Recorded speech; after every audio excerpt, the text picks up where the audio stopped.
What did we learn last night? How many different ways did I fry your brains? React does not go live. React does not go live. Yes, that is good. What else did we learn last night? NPM start. We learned npm start and npx create React app, right? To get our project going. That made a bunch of different files for us. We got practice emptying out those files and started to play around with some concepts. We touched on state and how we have to use set items and the items coming out of that use state. We also touched on the importance of whenever we have data that we would like to render in our HTML, we can put that in our state. And if it is in state and we set it, it will automatically kind of do that inner HTML step for us and update that HTML. What else did we learn last night? What is the language or the syntax that React uses?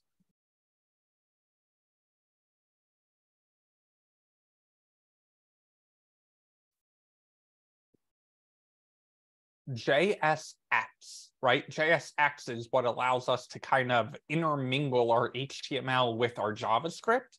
And we saw some familiar concepts of making a function and returning something out from it and all of that. The only difference is that when we need our JavaScript inside of our HTML, kind of like a template literal, it isn't quite a template literal, but it's along that same similar syntax. We can just throw those curly braces in there and be able to write some JavaScript right in line with our HTML.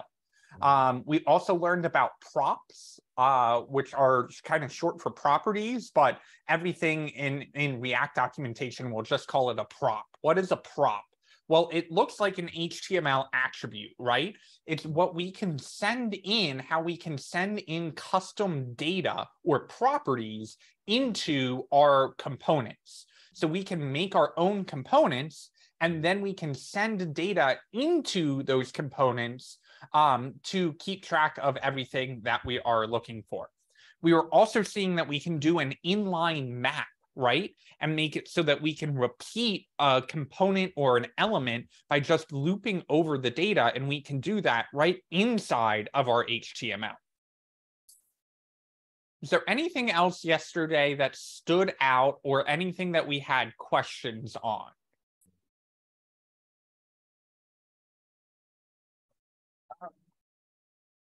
React developer tools.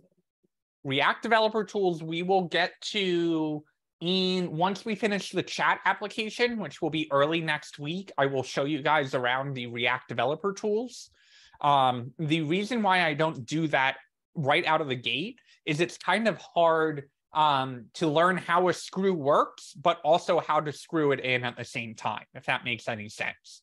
So we kind of separate that out. We show you all of the code concepts, and then we show you the tools that are existing to work with those. So we will get into the React developer tools, just not quite yet. And we are going to get started by commenting out our code yesterday, just so we've got a good review of where we're at and where we're diving into. Give me 1 second to pull up some reference code, and then we will dive on in.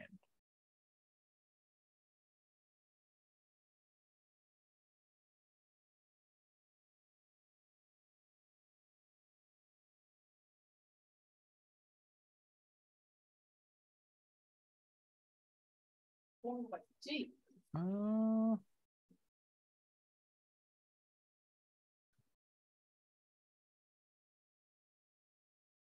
much code. Okay, none of that's gonna help me, so we're gonna just dive on in. Tomorrow, open hack, 6 p.m. We will not be having class. Hope to see you guys there. Attendance is encouraged but not required. Door codes I will post in the Slack channel as soon as I have them. Okay, I am headed to Finder. I am going to go to my desktop. I'm going to go to my code. I'm going to go to my week 13. And instead of just duplicating my day 2, it turns out that if we open up these to-do folders, you see this node modules is really freaking big. It's even still calculating how big it is. That is because these node modules have all of React installed in them, all of the Webpack that it takes to make that server work, all kinds of stuff in here. So if we try to duplicate this folder, 1, it's going to take up a ton of space, and 2, it's going to take forever to duplicate. So what we're going to do instead is delete out this node modules folder. You can either right-click on it and say move to trash, or you can single-click on it and hit Command and Delete to delete that folder. Now that means that npm start will not work because we just deleted all of those files. That is okay. I'm going to show you how to get that back. So before we duplicate, before we make our day 3, before we do anything, we go to our day 2, we go to our to-do, and we delete that folder called node modules. Now we can go to our day 2 and duplicate that folder. You notice how quickly that duplicates because we got rid of the node modules. I'm going to rename that to day 3, and then I'm going to go into my day 3 and pop that open in my VS Code.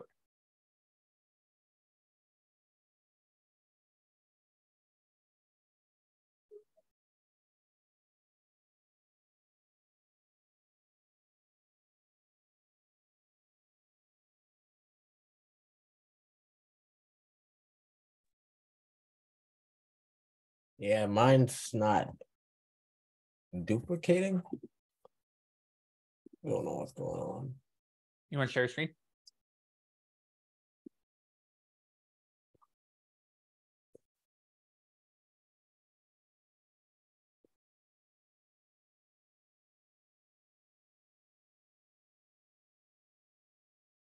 It looks like it duplicated, so just rename that. Oh, it must have just did it just now when I wasn't looking. Gotcha. Yeah, it wasn't quick though. It was like took some time. I think everything looks good though, right? Cool. Yes. Yeah, you're good. Okay. So just pop open day 3 in your VS Code now. Thanks. Anyone else need help?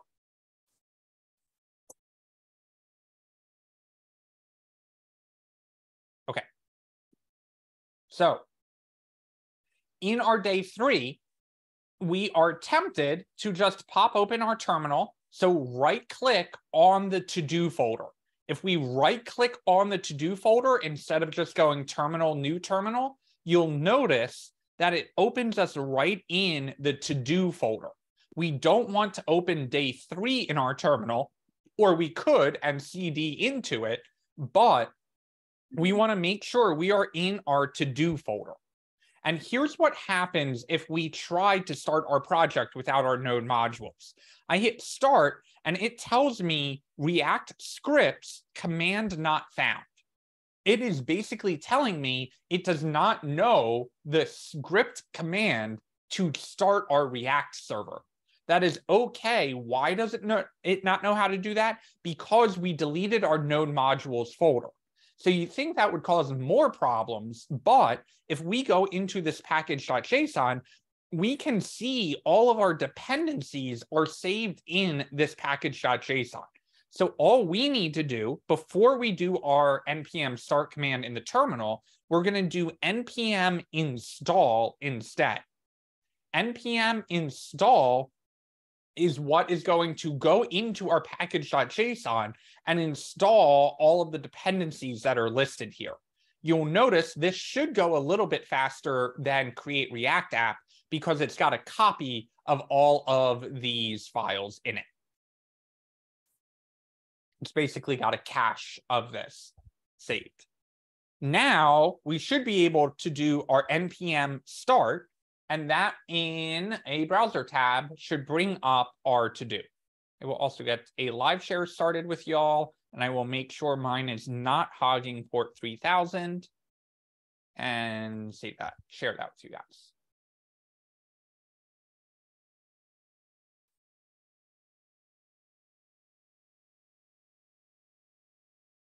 So if you have your to-do list app showing up, you are all caught up and good to go.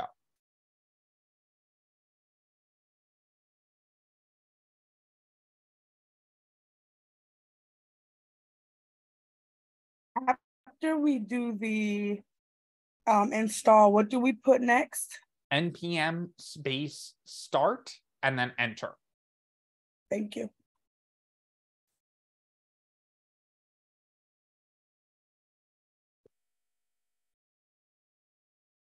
Corwin, is your error React scripts command not found? So npm space install and hit enter. And then after the install is done, do your npm space start, and that will get it going. Oh, okay, well then share your screen. We only have to do that npm install step if we delete our node modules folder. So don't get that programmed in your brain that every time we open a project, we have to run install. We only have to run install if we delete node modules. In your case, you open the terminal, but you did not open your terminal by right-clicking on the to-do folder. So because of that, you'll notice you're in your day 3 folder instead. So go ahead and, well, you can either right-click on to-do and open an integrated terminal, or you can open it regularly and CD into it. Okay, so now you're in to-do, so now you can do your install.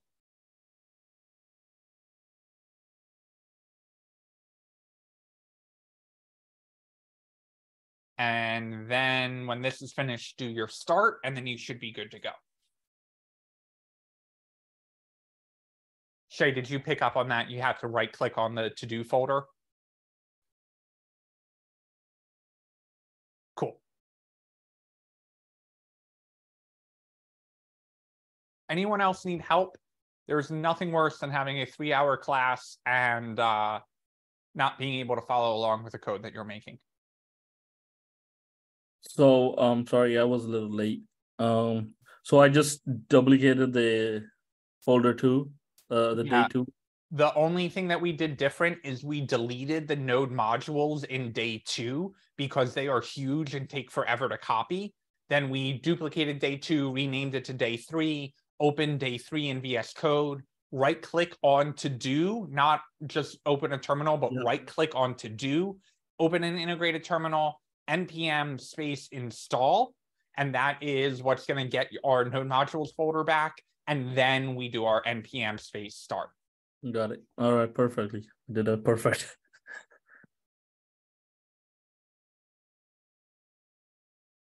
Max. Yes. On mine, underneath all my VS Code that you do, it says CD, and I don't know where that came from. Share your screen.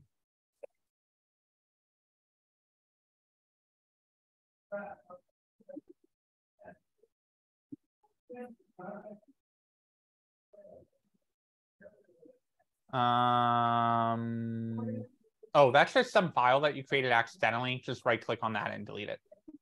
Okay, just wanted to make sure that it wasn't something. Yeah, right, thank you. I think you were trying to type the CD command into your terminal and didn't realize you were in a new file, and that's where that came from. Okay, perfect. Thank you.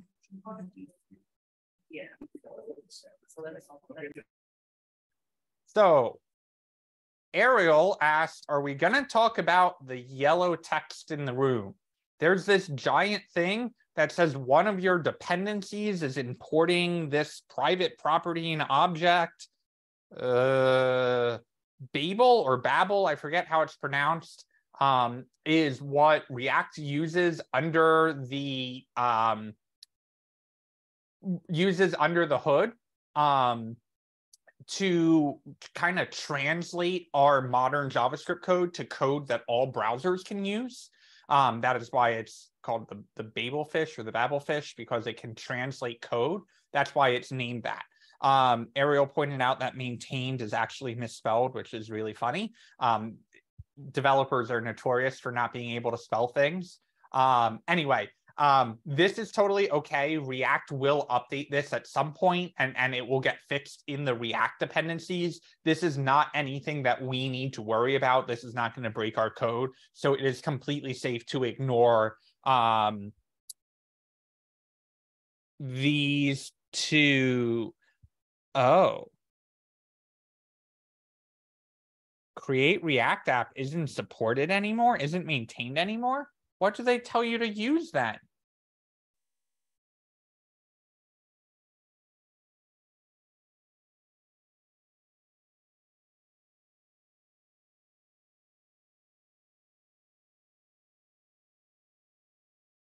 What do you mean it's not maintained anymore? The last commit was last month. It's maintained.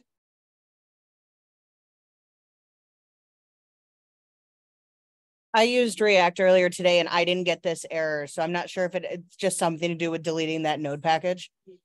Because when I used React this morning, I didn't have this.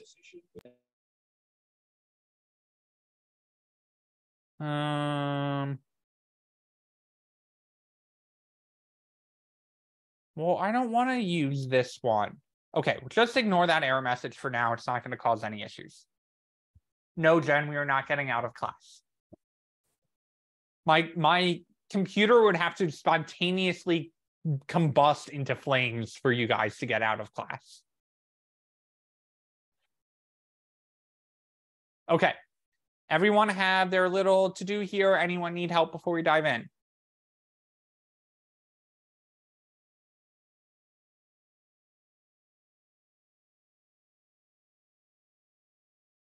Ariel's not kidding. I do have not only my computer, but also all of my internet equipment on backups. So we would have to lose power for about 3 hours.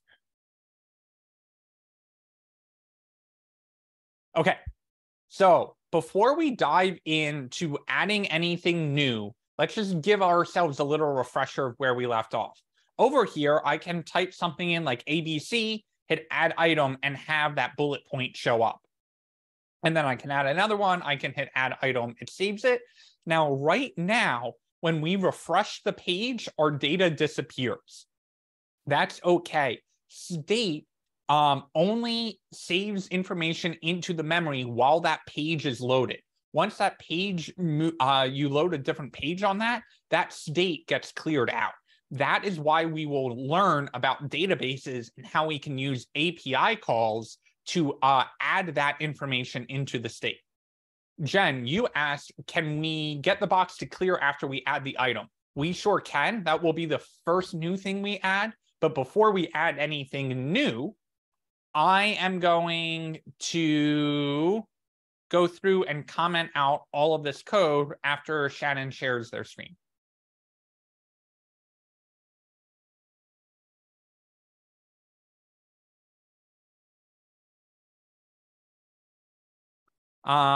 So if your npm install is not working 99% of the time, it is because you are in the day 3 folder, not in the to-do folder. So there are 2 ways to fix this. We can either right click on to do and go down and hit open an integrated terminal, or down here, we can cd into to do. And now that we're in to do, we can do our npm install and start, and you'll be back in business. Okay, thank you so much. No problem.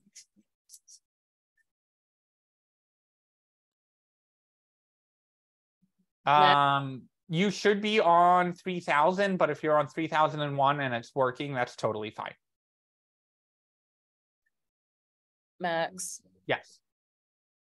at any point, and this may be based on your confidence in us, will we have to, like, if someone have an error or something like that, will you call on like a classmate to see if they can fix the error instead? Oh yeah, I'll just stop solving your problems and say, read that error message and do the same thing that I do to my mother. Well, what do you think that error message means? No.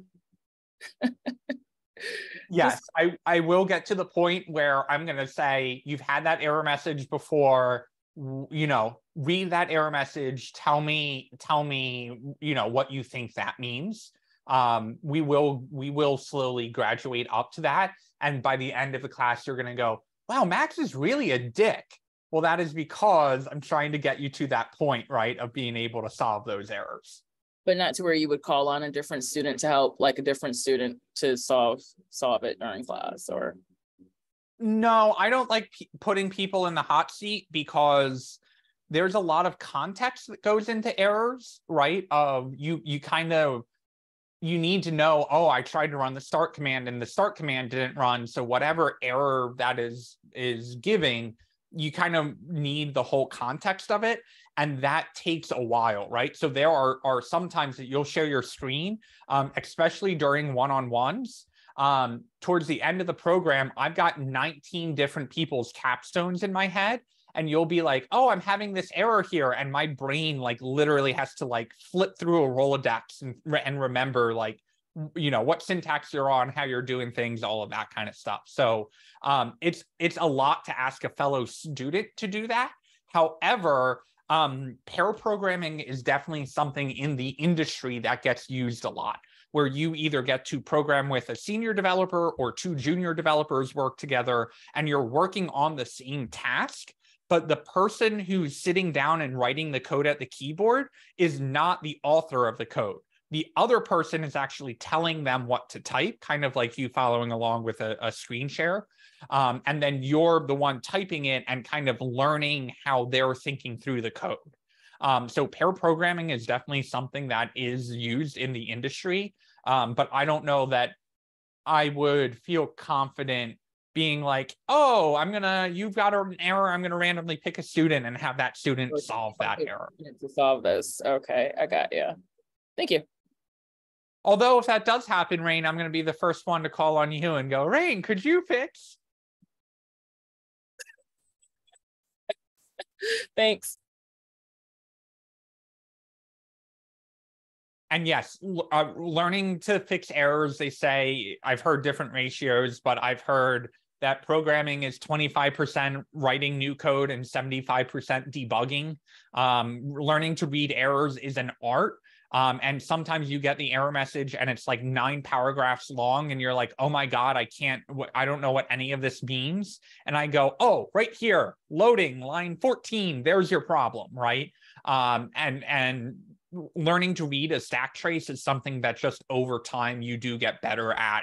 And then you start getting to the point where you've gotten so many different error messages in your life that you start getting deja vu feelings that I've had this error before, but I can't remember how I solved it last time. Just great things to look forward to in a long career of software development ahead of you. Okay, let's dive on in here for a review.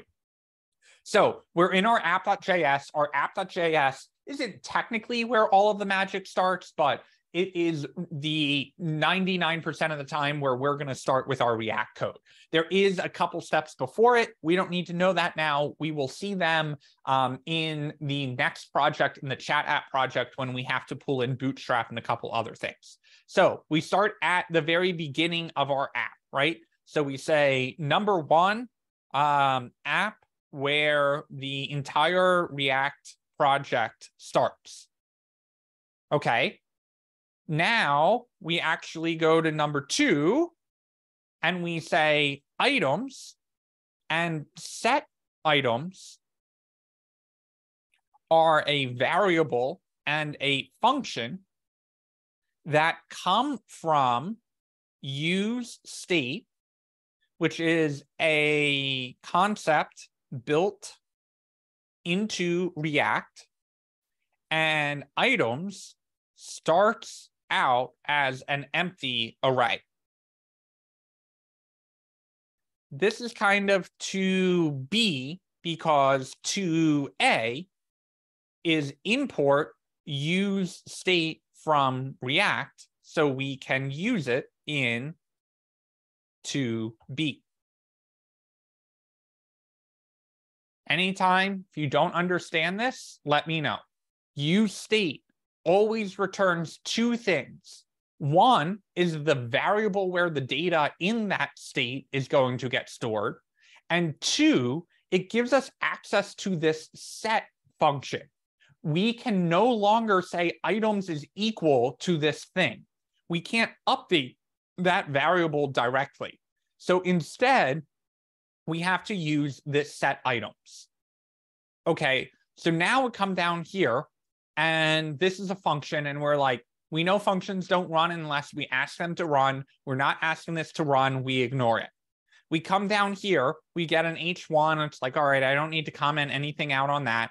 Then I come down to my form on submit. And I go, okay, my on submit is tying to this function add item, but we haven't done anything here yet. So we come down here to our items, and if I hit command / down there, you see this syntax? This is a JSX comment syntax. It is just like our JavaScript comments, but it is surrounded by curly braces. So commenting in React can be a little weird, but 95% of the time, VS Code gets it right. So if you're clicking on a line and hitting command /, it should put in the right comments for you.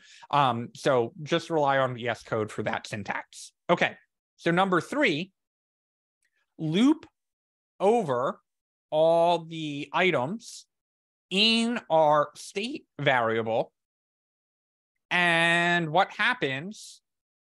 Number 4, show each of the items in the bullet point. But there aren't any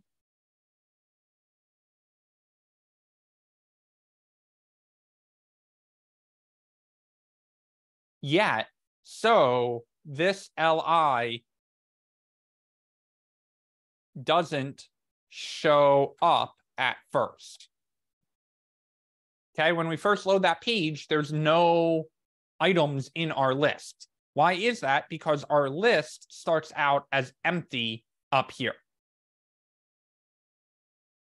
Okay, so we tell it to loop over all the items. It's going to show up an li for everything, but there aren't any items. So because of that, we're going to leave it.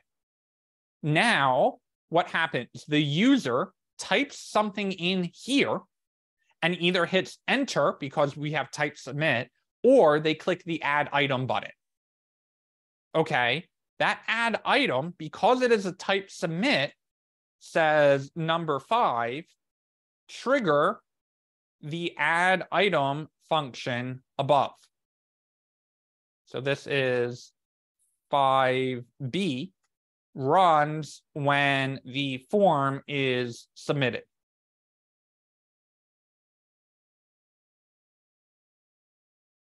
Making sense so far? So we come in and we say number 6, prevent the page from refreshing. Number 7, get the item text out of the elements in the form. Out of the elements value in the form. Then, number 8, we can't set items like a normal variable because it is a state variable. Because of that, we have to use the set items function from number 2b. The parameter of the set items function is the new value we would like in state. In this case, we are taking all the existing items. Did I spell that right? Probably not. Take all the existing items, spread them out in a new array, then put in the new item text as another index in that array. Okay, that was a lot of text. Take 30 seconds, read that over, see if you have any questions about that. Goggin, shoot. So the set item, right? That comes after the use state is declared. Yes, the use state returns two pieces of information. It returns the items, which is actually going to hold all of the array, and set items, which gives us a way to update that item in state. So what we're basically doing is taking set items, taking any information that is in this parameter and storing it back in our items up here. So why is this in the square brackets and with 3 dots? Because we can't just set the items to the new item. We also need to keep track of all of the existing items that are in the list. So what the 3 dots basically does is say, take all of the items and spread them out in this new array that we put in here. And inside that new array, in addition to all the items that we've spread out, also put our item text at the end of it. Okay, got it. Thank you.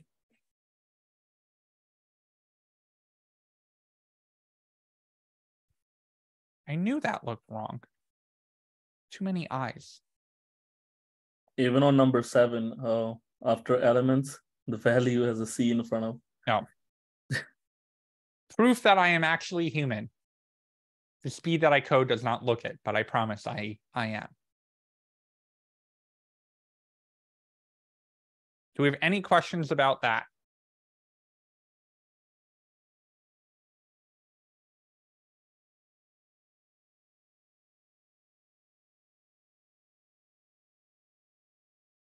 Okay. Oh, yeah, Goggin, go for it. So one more thing. Yeah. So the const text, item text that we declare, like event, target, elements, task, value. Hold on, let me think about this. So what is this task doing there? The task is matching up with the name that we put on the text input. Oh, okay. Yeah, I don't know why it's like from yesterday, it's a lot of information to comprehend. Don't wrap your head around this too much, because we are going to scrap all of this and you can thank Jen for that. No, just kidding. Okay. Jen, you're going to see why we're going to scrap it in a second. But the way that we did this is kind of considered hacky for React. The way that we should be doing it is using state. So we're going to get more fun with state, because I know how much you all loved state last night at 8:28 when we were leaving class. So don't worry, we're going to get a lot more practice with it. State is one of probably the top 3 most important React concepts. And so it is totally natural to feel overwhelmed by that. We're going to get a lot more practice with it, and we're going to solve Jen's issue with, hey, that text input should be clearing when we hit the add item, right? So we're going to see in a second how we do that. All right, but before we do, let's finish up these comments. So 8 is huge. What ends up happening is 8 goes up and it goes, oh, I've set new items. Where are these items being used? It turns out these items are being used down here.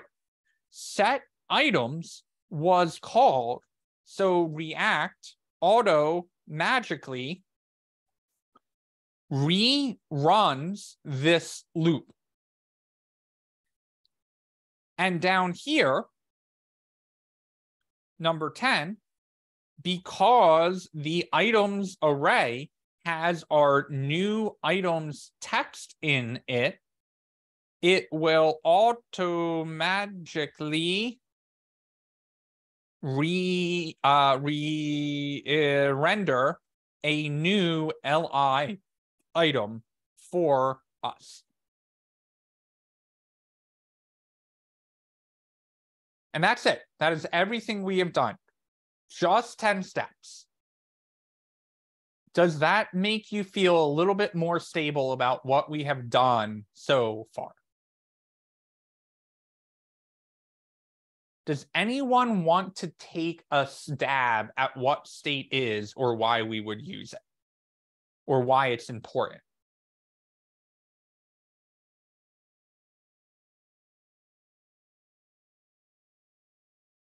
Goggin. I'll try to explain a little bit. Let's see. So, like the use state is basically to added items that we cannot add them directly, like to add more items to it. To add more items to it, yes, we cannot edit it directly. That is what is called an immutable variable. But the reason why we can't do that is because the magic of React is it's detecting that we are setting new items. And because we're setting new items, and because set items and items are tied to each other using state, when we update that state by setting it, it knows to come in here and update this HTML automatically for us. Rain. Oh, I was just trying to explain what state was. Yeah, go for it. Because your definition, while it's probably not the same as my definition, may help another student get that light bulb moment on. So that's why I put you guys on the spot for that. Right, but state is something built into React that can contain data regarding the component, and then the component renders information. If state changes, I guess the component keeps re-rendering or refreshing. Yes, re-rendering though. Yes. So am I right? Yes. Yep. Everything there was spot on. Every one of those words was good. And that's important, right? Because oftentimes we get feedback from our students of, well, I know how it's working and I can kind of tell you in my own words, but I don't feel like I'm using that vocabulary right. And Jen, I'm realizing I let you down. I did not get that cheat sheet ready for you. So I will make sure to share that, guys, with you this weekend. Okay. So let's get a little bit more practice with state.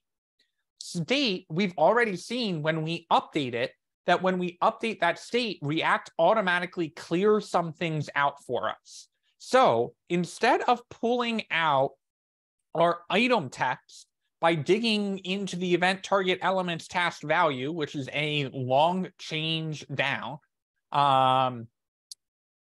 Yeah, Allie, they're just how we do a comment in React or in JSX. And you'll notice up here, because I'm in JavaScript land, I can just use my regular double slashes.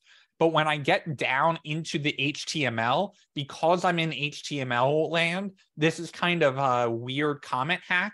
I can say, hey, some JavaScript's coming your way. What JavaScript's coming your way? It's a comment, a JavaScript comment. And then I'm going to close the JavaScript comment. And now I'm done with my JavaScript, back to my regularly scheduled HTML down here. Okay, so what we are going to do is, instead of pulling our item text from the elements task value, instead what I'm going to do is I'm going to say const item text and set item text. And that is going to come from useState. We don't need to re-import useState, because once we've got it in once, the code knows where to pull it again. And in here, what should our item text start out as? Well, item text isn't going to be an array. We're not storing multiple items in that item text. We're just storing letters in there. Because we're just storing letters, we're going to start it out as an empty string. So that means that if I console log my item text, what I'm going to see in my console is just an empty string, right? On line 11, that empty string is just logging out my item text. If I put hello in there, I would get hello in my console, right? Okay, so I'm going to leave that as an empty string. Any questions about item text so far? Okay. Next up, give me 1 second before I start making changes. I want to go to my day 2 code and put my comments in there so that you can reference the comments as they change. So don't follow me.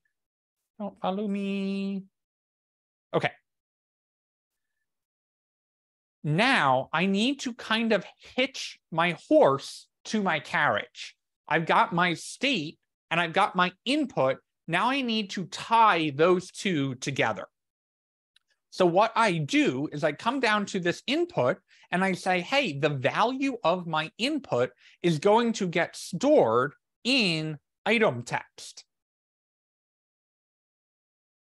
So value is a prop that we're putting on our input.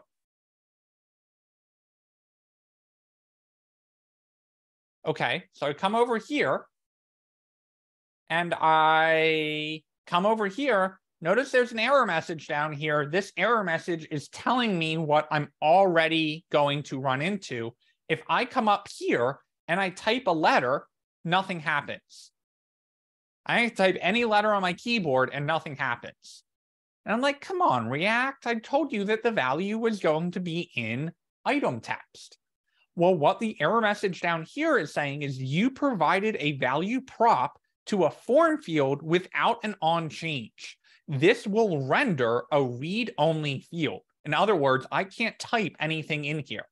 If the field should be mutable, in other words, changeable, I don't know why they can't just say changeable, they got to get fancy with their terms, use default value or either use on change or read only. All right, what the heck does that mean? That means over here that value, we know value cannot be updated because it is item text. So what we need to do is come down here and tell it, hey, when this input changes, that is going to trigger an event. That event, my parentheses back, is going to get passed into a function, and that function is going to set our item text to our event target value.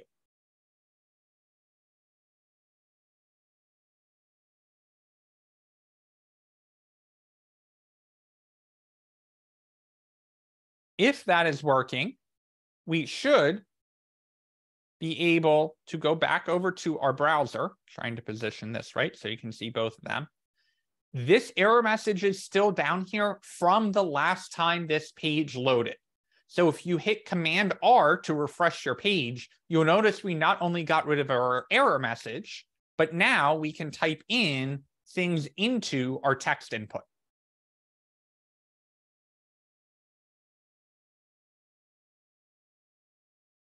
Give you guys a minute to catch up on that. Raise your hand if you're either still getting the error in the console after you refresh the page, or if you cannot type into that input.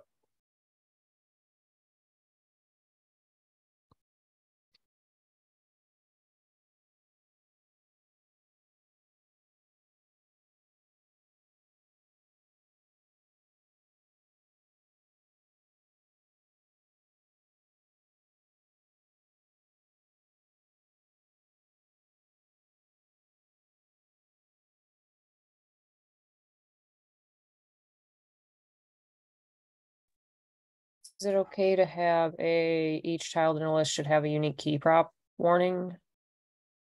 Yeah, we fixed that very quickly yesterday. We added this index in right here, and then I put a key equals index, and that made that error go away. I will explain that in the messages app while we get there.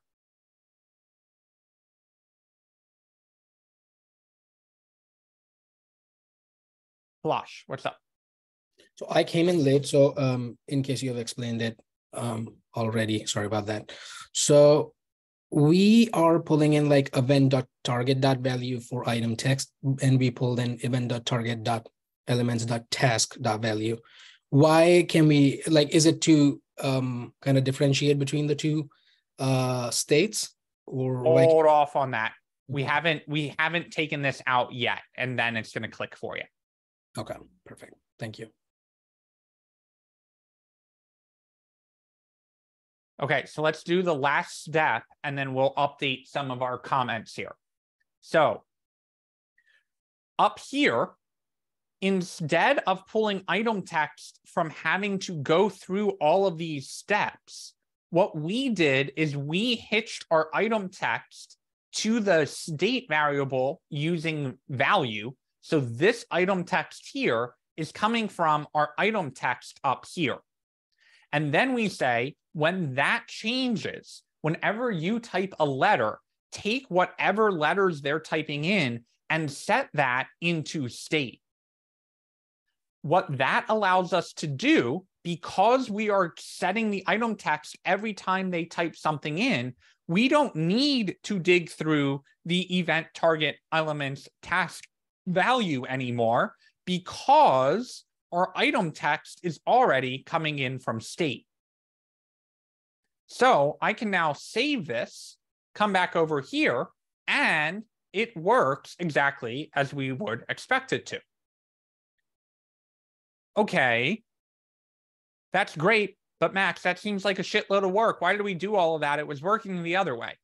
Well, now, because we have this set item text, once we set those items in and add it to the array, check out what we can do. We can set the item text back to an empty string. Okay, what does that do? Set item text triggers this and goes, item text should now be blank. Well, if item text is blank, that means because the input is using the value of item text, it is automatically going to clear out. This is another example of data in state. That data, because we updated it, is automatically going to clear out whatever we put in there. So if I say 456 and hit add item, you notice our text box clears.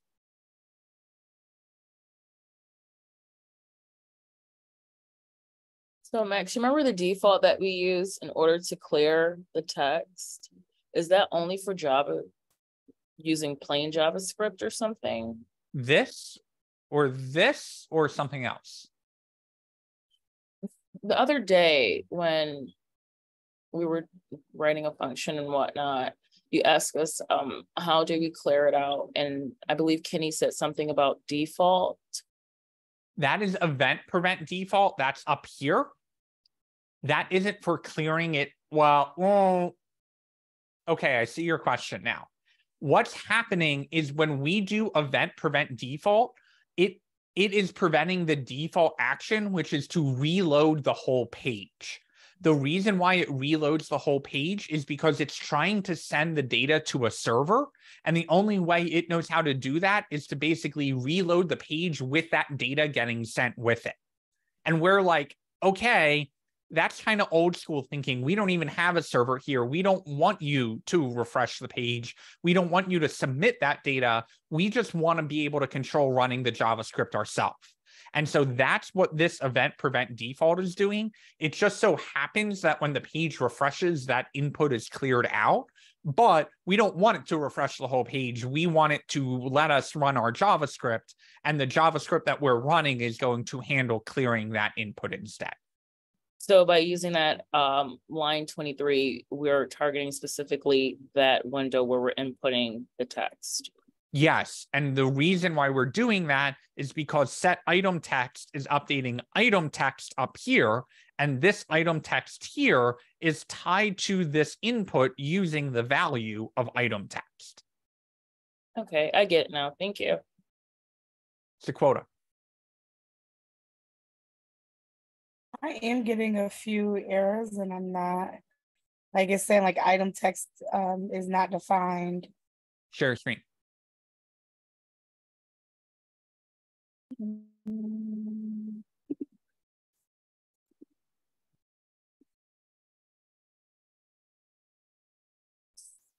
This will be again. Okay, so let me request. And item text is defined. So what I think is happening is these are old errors. So what I'm going to do, can you drag your browser window over? So what I'm going to do is just refresh this page. And when you refresh the page, you'll notice all of your errors went away here. And if we add something, it works and it clears it out and we don't have any errors here. So when you see those errors, just remember to refresh the page first, or you can hit this little clear button in the console. And if after you refresh, the errors come back, there's still errors that you got to deal with. But if you refresh and the errors go away, that means that's just an old one. Thank you. Yep. Any other questions?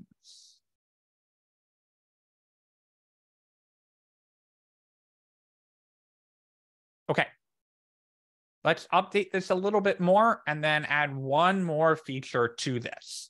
So, number 7, we're no longer getting the item text out of an element's value in the form. What we're doing instead is I'm going to take our 2B. Oh, all of the numbers are going to get messed up. I'll renumber this after class when I upload it to GitHub. But basically, right here, we are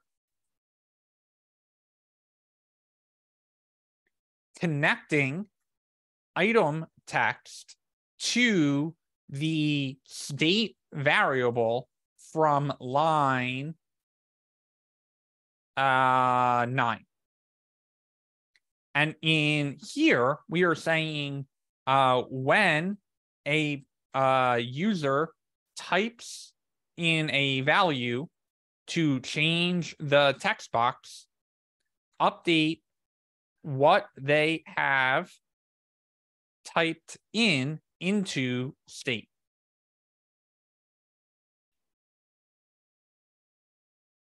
Why is that mad at me? That's how you make a comment. I mean, do it the hard way. Okay, whatever. See, even I don't understand commenting in JSX. I just let VS Code do it for me. Okay, now that we've connected that up here, we can just pull the item text from state. Allie, I do think that was the issue, was that I was in properties.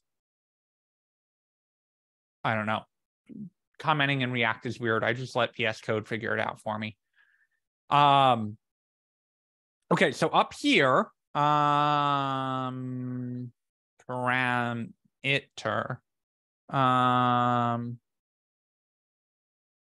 item text is coming from state.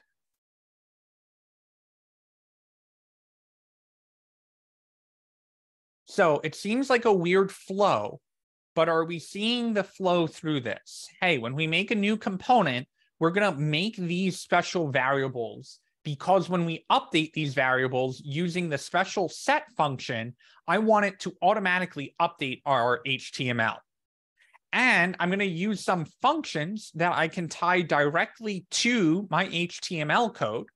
And in those functions, I'm going to use those special set items, those set functions. And when I do update that data, it is automatically going to come down here and see that my value is now empty and make that happen on the screen.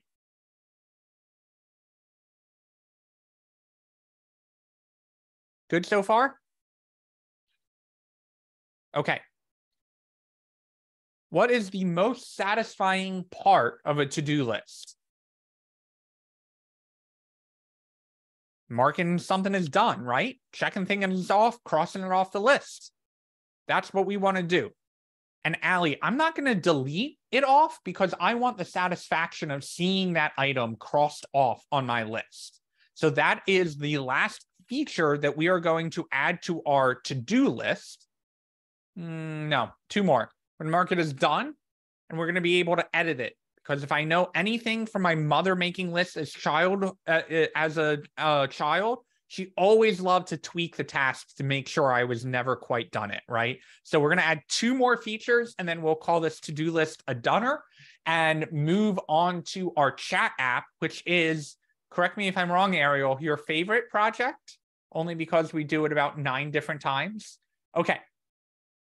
When we come back on Monday after OpenHack, we will wrap up the chat app, and then we will go back to our dear friend Owen Wilson and see how we can integrate data, real live API data, into our APIs and see how a vanilla JavaScript project compares to a React JavaScript project.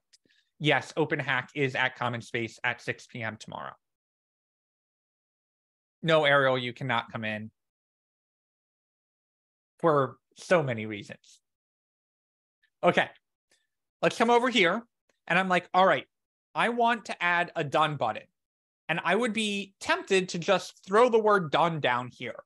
But I run into a problem. Well, I want to mark just one of these tasks done. I don't want to be able to actually mark all of the tasks done. I need to be able to keep track of each individual one.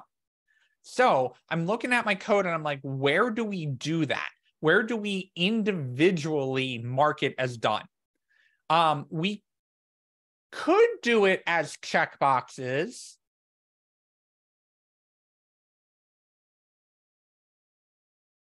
But I'm going to do it as a button instead, even though checkboxes would be a better user interface.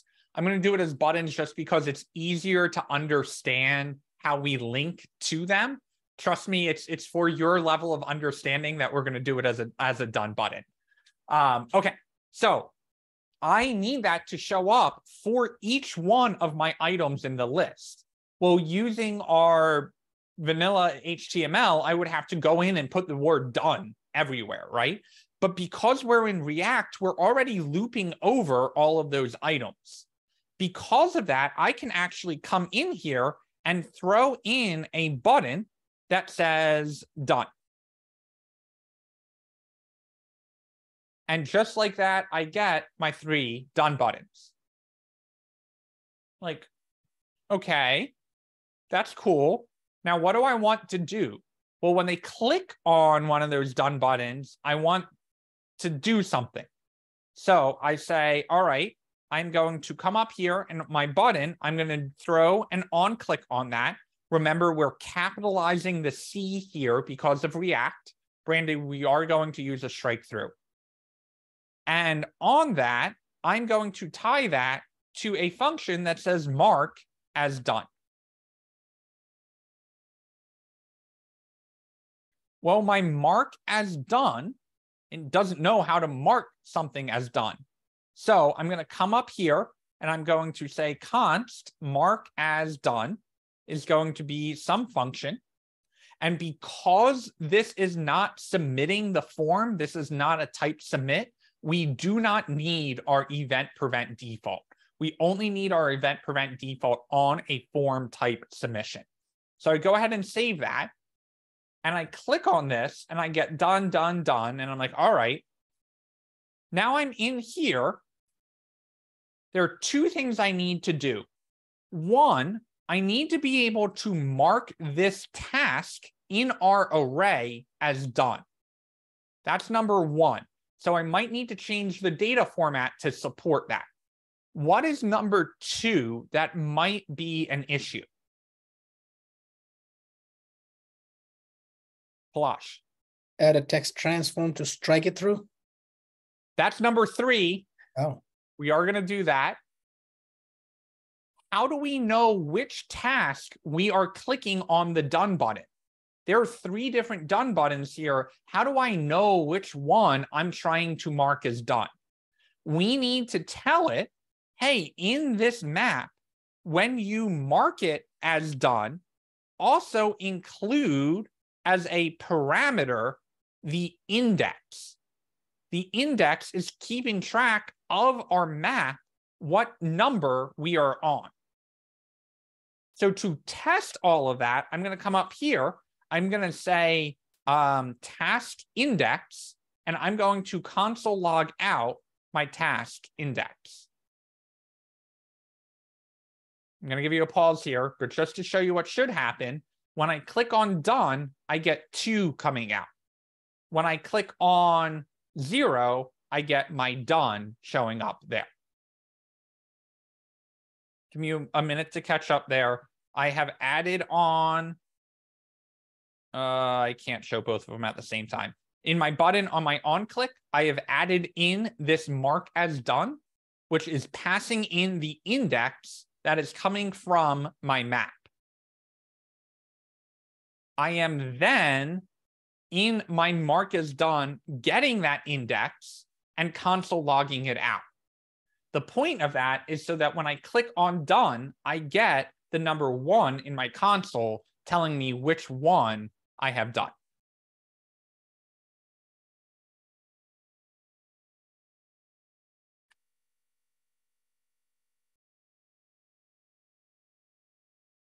If I lose you now, I'm going to lose you for the rest of class. So at any point, you can say, oh shit, I'm checking out. Where did I check out? What concept am I not getting? Where did I get lost? That is okay to either come off mute and ask that question and be like, all right, line 27, I don't get that at all. Or message Ariel and tell Ariel, the fuck man, I don't know what he's doing. And she can figure that out and get that over to me. Jen, go for it. And then Sequota, I'll go over that. My things just keep disappearing. They're not popping into my list. Share screen, let's take a look.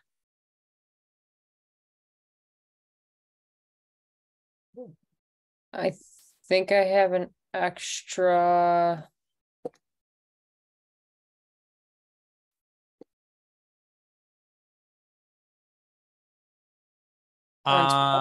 Kill your line 19, but I don't think that's your problem. Well, maybe it's your problem.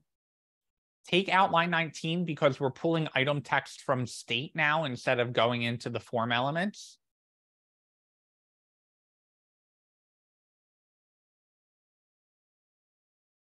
No. Can't prevent default items, item text, set it, console log it. All right. Let me take a look. Line 61. On change. Items map. Oh, you ended up with an extra semicolon here.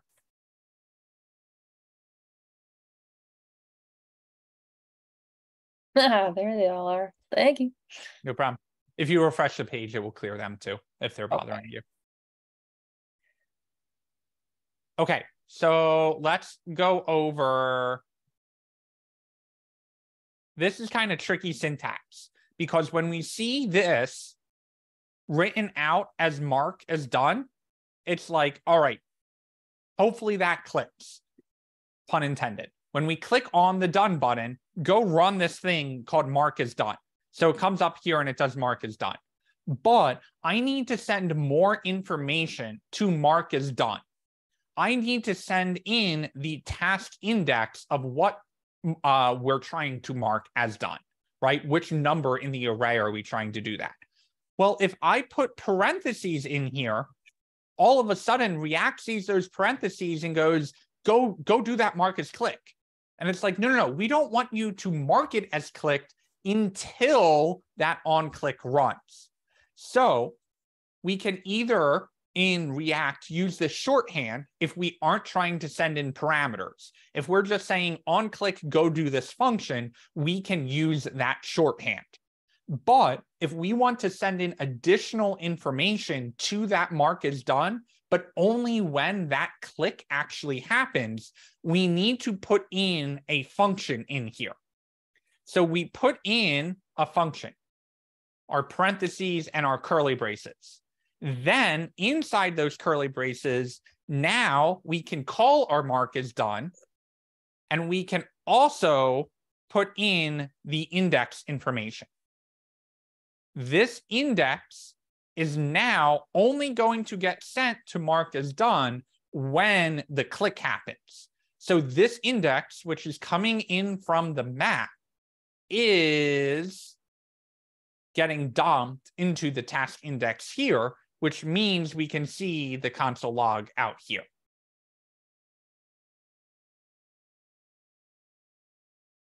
So we did all of that work so that when we click on the done button for the second task, we get index 1 because we're 0 indexing, right? The first task is actually 0, the second task is in 1, the third task is in 2. That means that when we click on the done button here, we get that coming out. Sequota, did that help? Or are you still lost?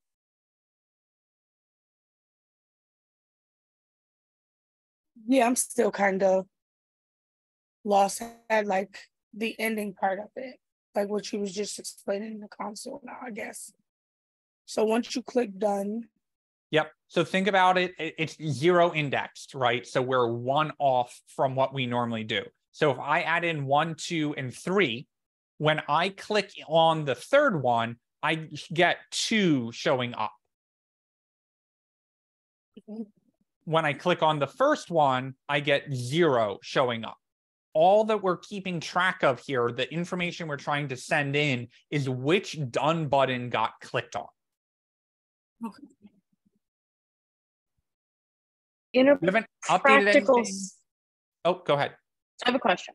Yeah. In a practical sense, would it not make more sense to do checkboxes and then add in a thing that's like on check, like strike through or something like that?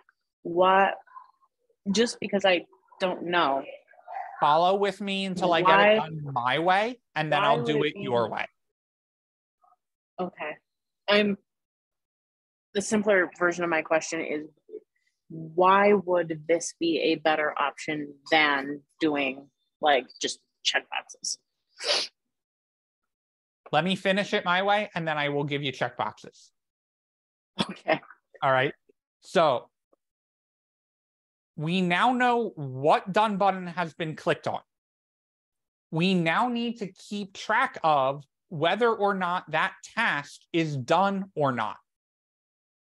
The problem is that when we're trying to keep track of that, the task that's getting stored in the array is just the item text. We don't want to keep track of just the text anymore. We want to keep track of the text and whether or not the task is done or not. Okay, how do we do that? Well, we're trying to keep track of 2 pieces of information about the same task. That to me says object. So I'm going to come up to my set items, and I'm now going to keep track of the task name, which is going to be my item text. And I'm also going to keep track of whether or not this is done. Well, when we add a task to the list, the task is not done, right? When we add a new thing to the list, the default value is that the task done is false.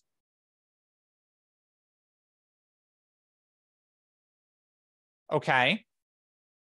Now I come over here, I add in my task, and I immediately get an error message. And it's like, objects are not valid. Well, of course they're not valid. I just put the item text in the task name. So I need to go back down to my map, and when it is rendering out the item, it should not only render out the item, it should render out the item's task name.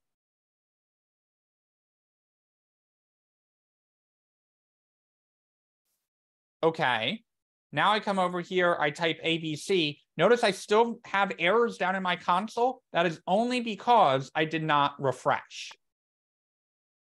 So I come over here, I refresh, I do my ABC, I hit add item.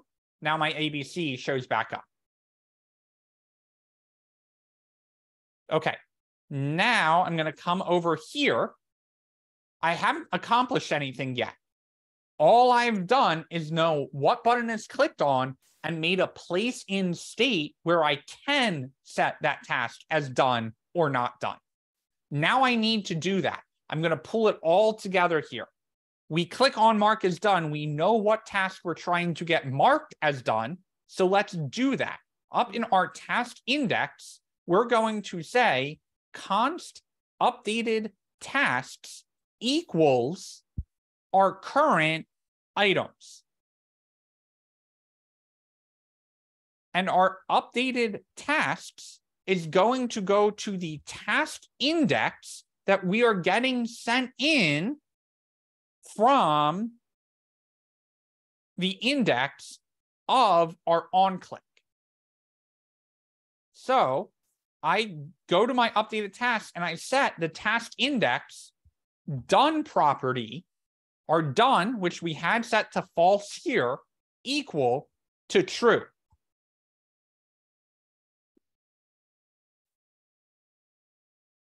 And finally, we're going to set our items back to the updated tasks, which we just went to that task index and set done to true.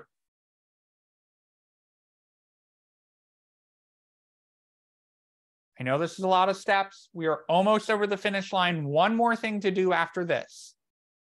Now, if I log out my updated tasks and I add in one more item,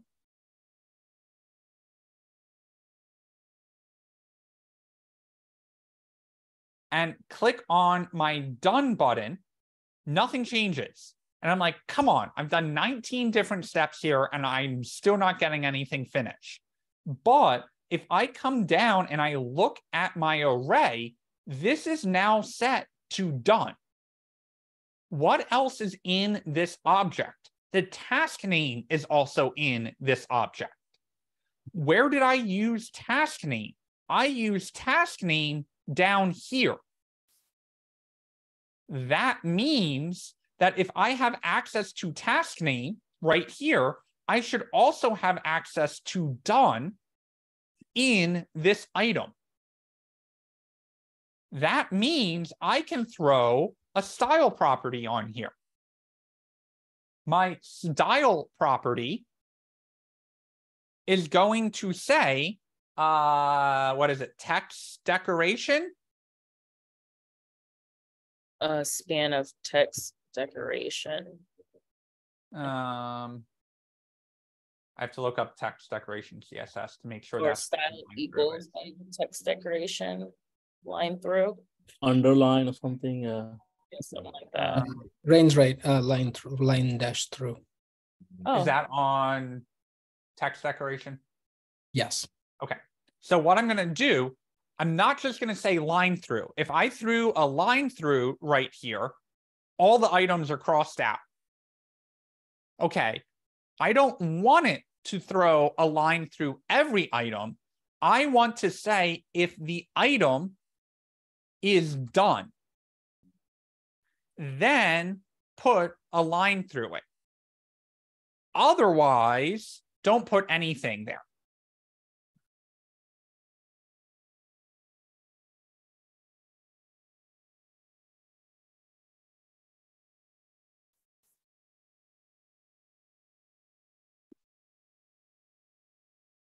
Okay, what did that just do?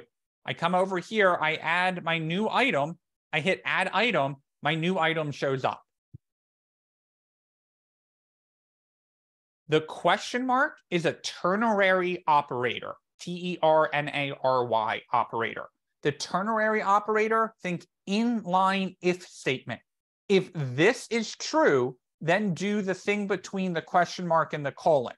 But if this item is not true, if the item is not done, go do this thing instead. The empty quotes are basically saying, well, we don't want to put a line through it, just don't put anything there. We need 2 curly braces for the style, one to tell it that JavaScript is headed its way. The second is to create a new object because all of our key value pairs are using JavaScript objects. Basically, in React, we don't use strings to do our styling. We use objects, but we got to tell the React that JavaScript's coming its way, hence the second curly.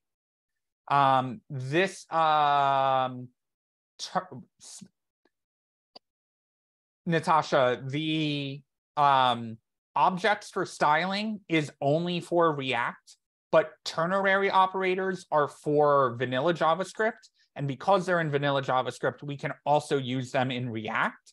Because React is so data-based and state-based, we end up using ternary operators more in React than we do in vanilla JavaScript.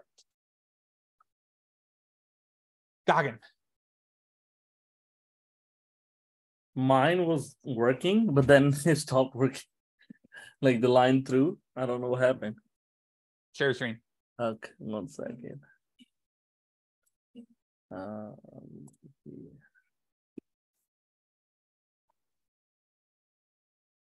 So if I hit let me see, maybe refresh it real quick.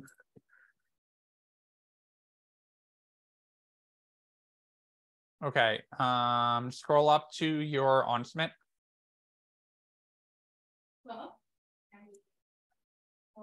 And false, true, task index, set items. I don't see anything wrong there. Let's go down to your style, text decoration, line through. All right, let me see if I'm having the same problem. I mean, it worked like the first time, but then it didn't work. My own code is broken and it shouldn't be broken, and now I'm very sad. How did I break it?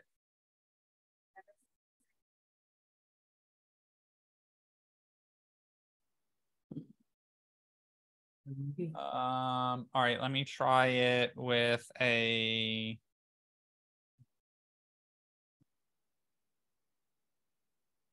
Oh, there you go. See, it worked. But now mine's back to broken. Nope.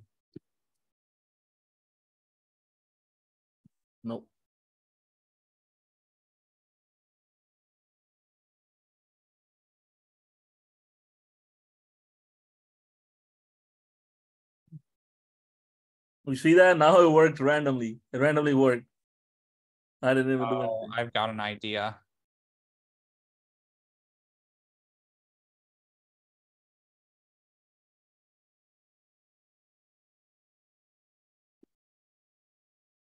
No, that idea was wrong.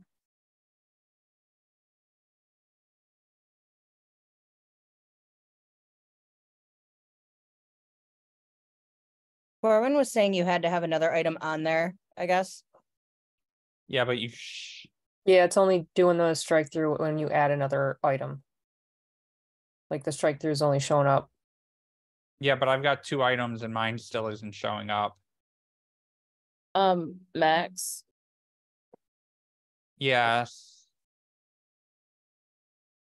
So would we need to put that in a span on that return, perhaps? I could be wrong, but no, you should be able to do a line through styling. So we could target the strike through like through a class and then maybe just put it in CSS. Could we do it like that?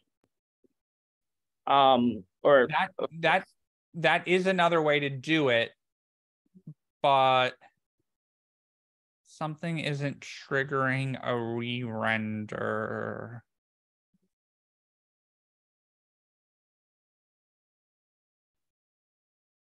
Well,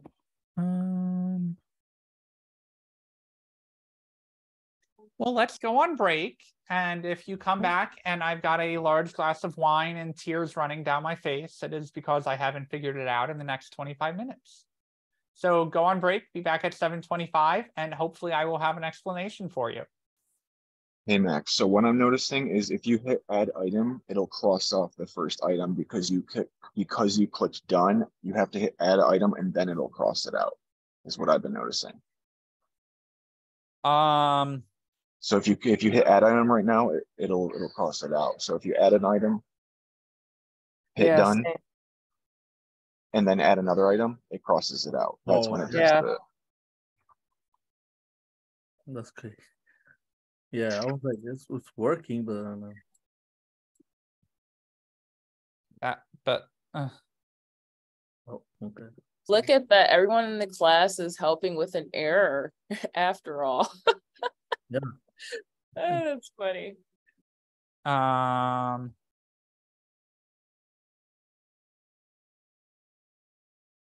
Yeah. Okay, I've got a solution for you. That I will go over after break as a cliffhanger. Stay tuned after these commercial breaks. I do see the error of my ways, and I will explain when you guys get back. What is it? Come on, let's go. Yeah, tell us now. No, I can wait. Bye. Just kidding. Okay, so where did we leave off? Allie, I would totally let you try, but I don't think it's such an obscure thing that I don't think you'd find it on your own. So where did we leave off? We added in a couple items here, and when we hit the done button, nothing happened, right? But what happened is when we come up here and we type in a letter, all of a sudden, boom, it updates right away. And that was Taylor who discovered that, right? So something's going on here. What's the whole reason we use state? The reason we use state is it automatically live updates, right? Whenever we set the state, it's supposed to update that for us. Okay, we know that's why we use state, but what is the main rule with state? We are not allowed to update it directly. We have to use that set function, right? Well, we are using that set function here, but by just taking the items and putting it in updated tasks, what the computer is doing is whenever we update tasks, it's just still referencing our items. Now, by going up here and typing in a letter, that triggered the re-render, and it's like, oh, something in state has updated. I'll actually go show that item is crossed off. So what we do to fix this is we're like, no, we don't want you to update items. What we want you to do is take a copy of items, let us go do our work on that to update it, and then once we are done updating that side copy of the items, set it back into the items. By doing it this way, we are still referencing the original variable in state. Because of that, we are updating that state variable directly, and we get quirkiness with it not working the way we want it to. So the way that we fix that is we say, go make a new array and spread out the items into this new array. That is effectively, instead of just saying updated tasks is our items, instead that is saying take our items and spread them out into a new completely separate array that isn't connected to the items at all. Call that updated tasks, then go do the work to update the task, then set those items back in. That now makes our done button work consistently.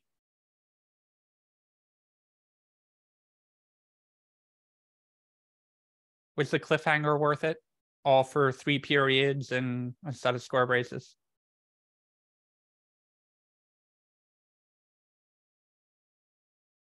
All right. Got that working. let's do a quick review of what we have changed in this so far. If at any point you want to hit the pause button and give your brain just a minute to let that sink in, come off mute, go in chat, scream bloody murder, just hit the pause button. I have a question. Shoot.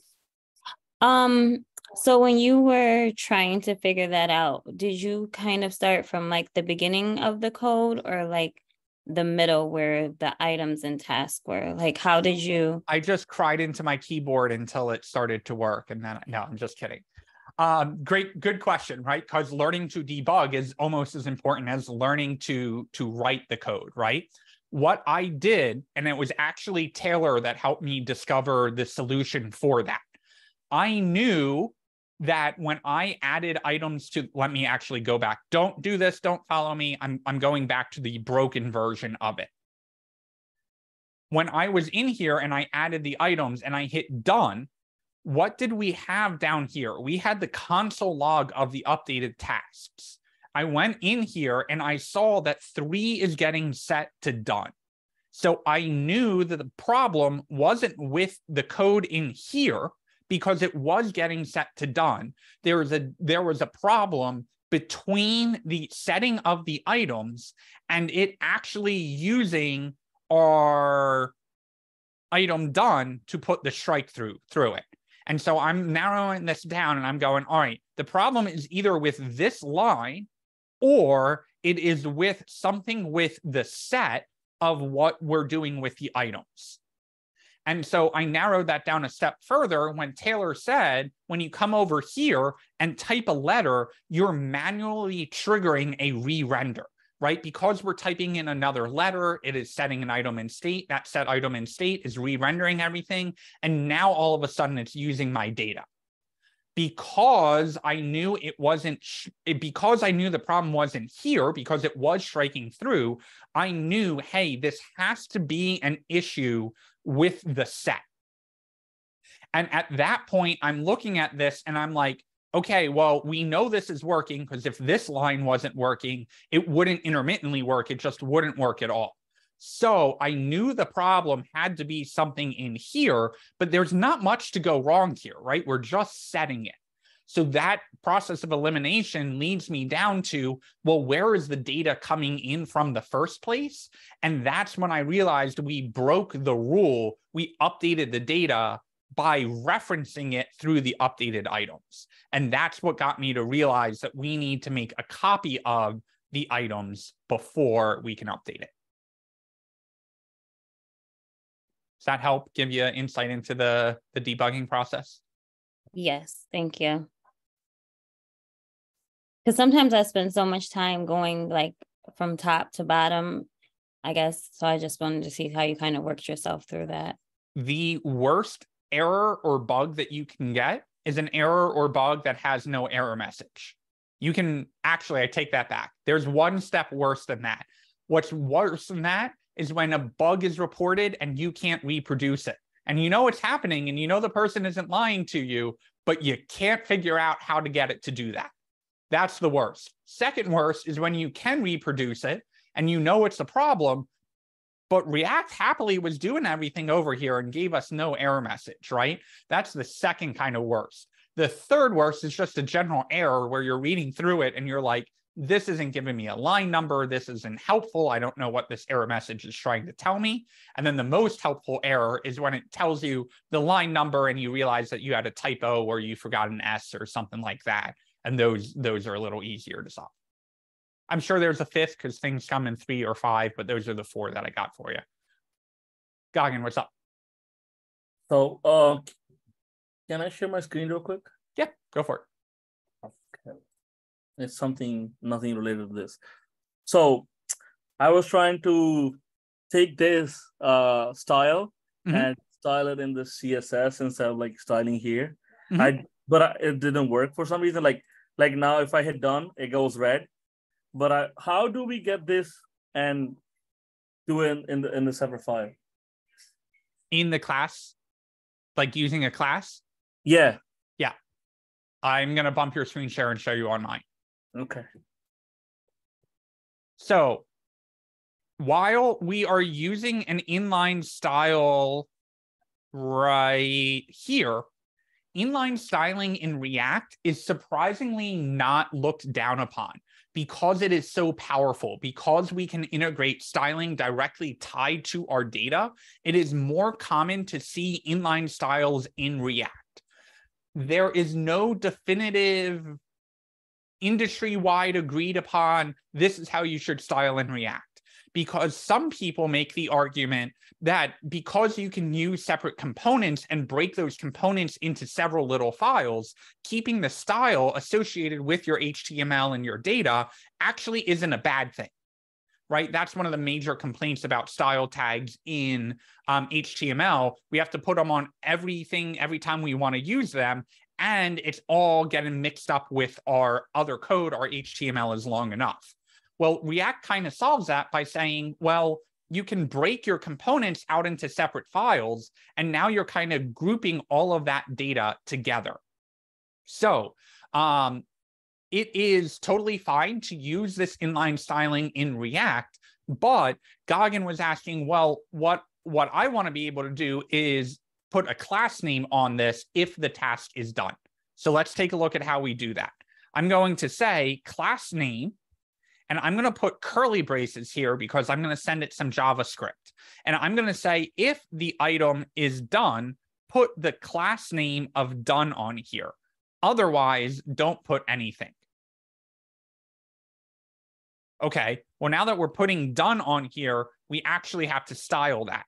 So I can go to my app.css and say done shows up in the color red. And now that didn't work.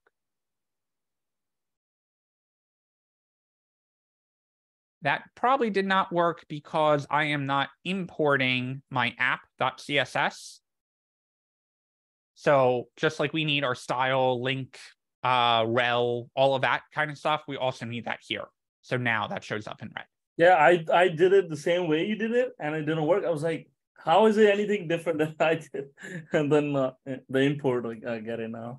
Yep, the import will get you. Like link your CSS, like we use link and there. Rain, that will also work. I'm not quite sure what the CSS.strikethrough is doing, but it is similar. Did I see another hand raised, or did we figure it out?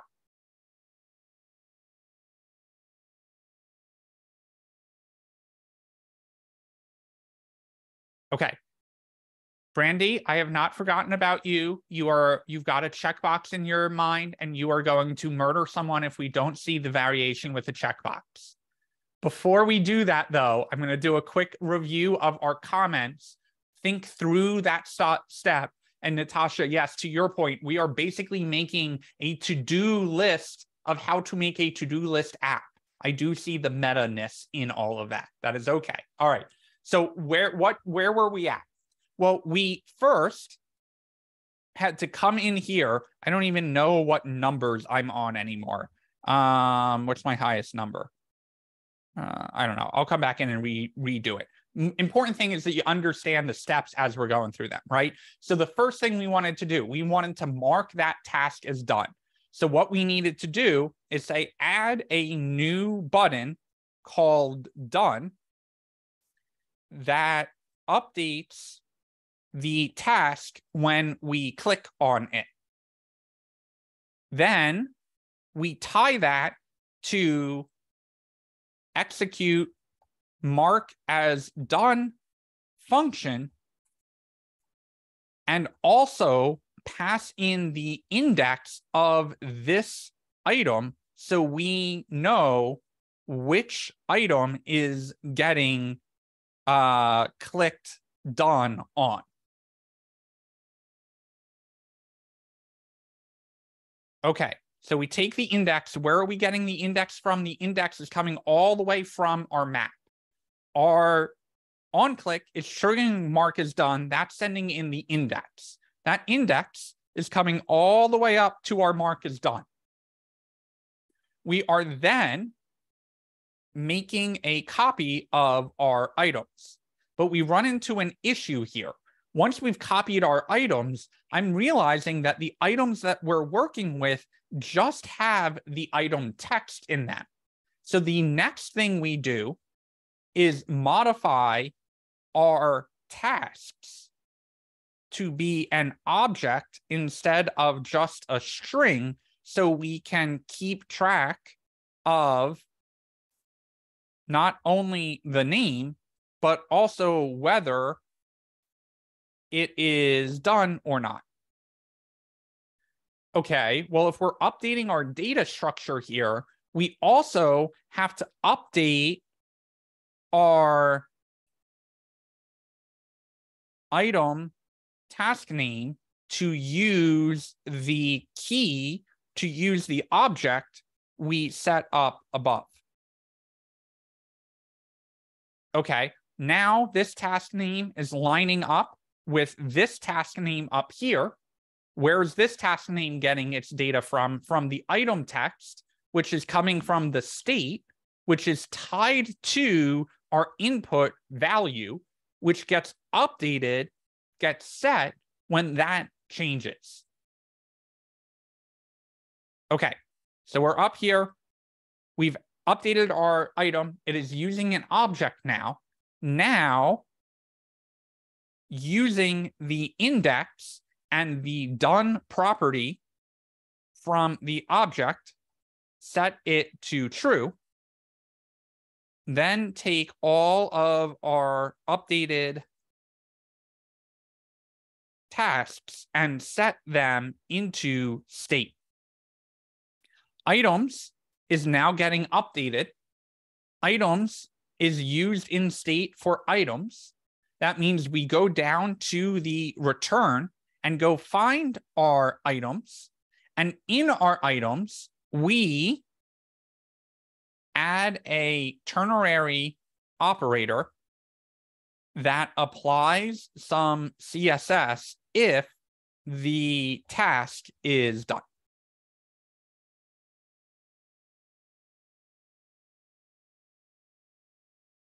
All right, it's a lot of code. This is more code than maybe we've ever written, or we're approaching it. All new concepts here. So take a minute. If you're lost, try and go, where am I lost? Sometimes figuring out where you're lost is harder than figuring out what question you have about being lost. I don't want to know you're lost. I want to know where you are lost. At what point do we need to go back and recover this? Goggin. So, like in this this to-do, we didn't use local storage. We could still use local storage if we wanted a copy of it to save when we refresh the page. Yeah, because we like every time we refresh it, it goes away.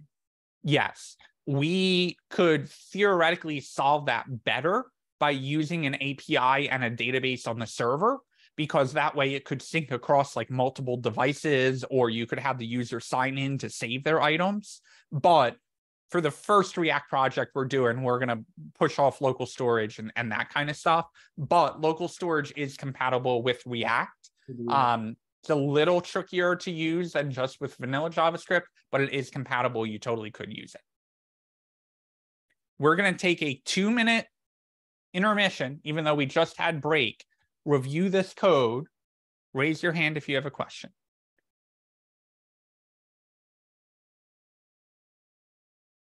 And then we will do branded checkboxes.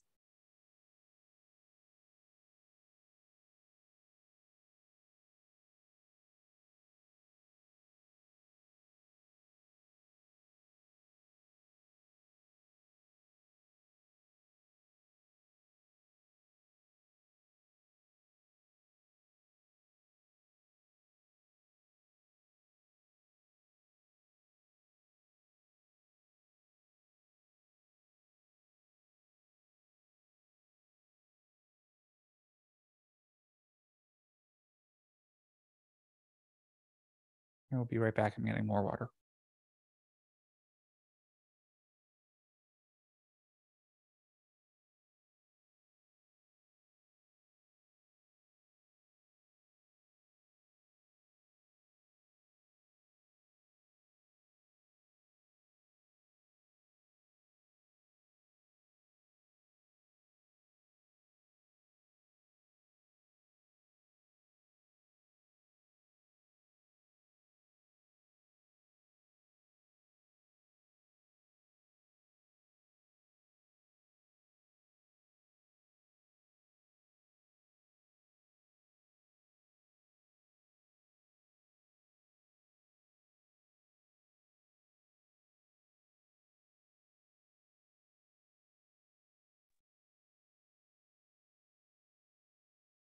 npm start is the command to start your project, to get a project running that has already been created.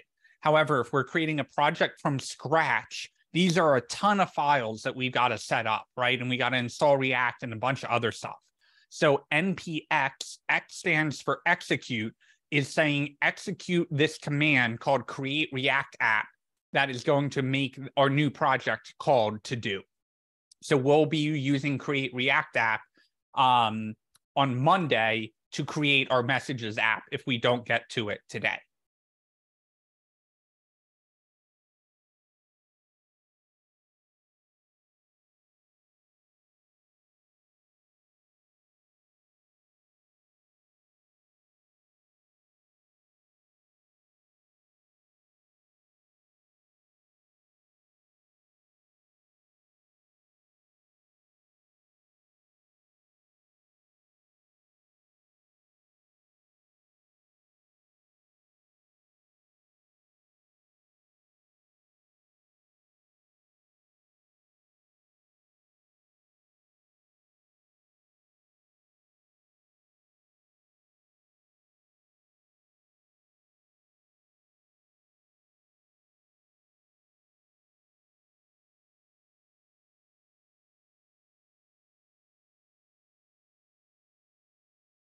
Do we need another minute? Do we have any questions, or do we want to get some checkboxes?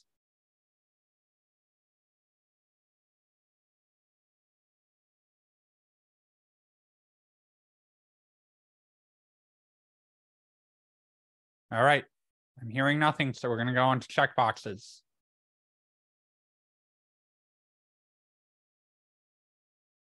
Okay. Oh, you have a question, Ray? Max, can you just repeat the definition on ternary operator again? Yes. Ternary operator is an inline if statement.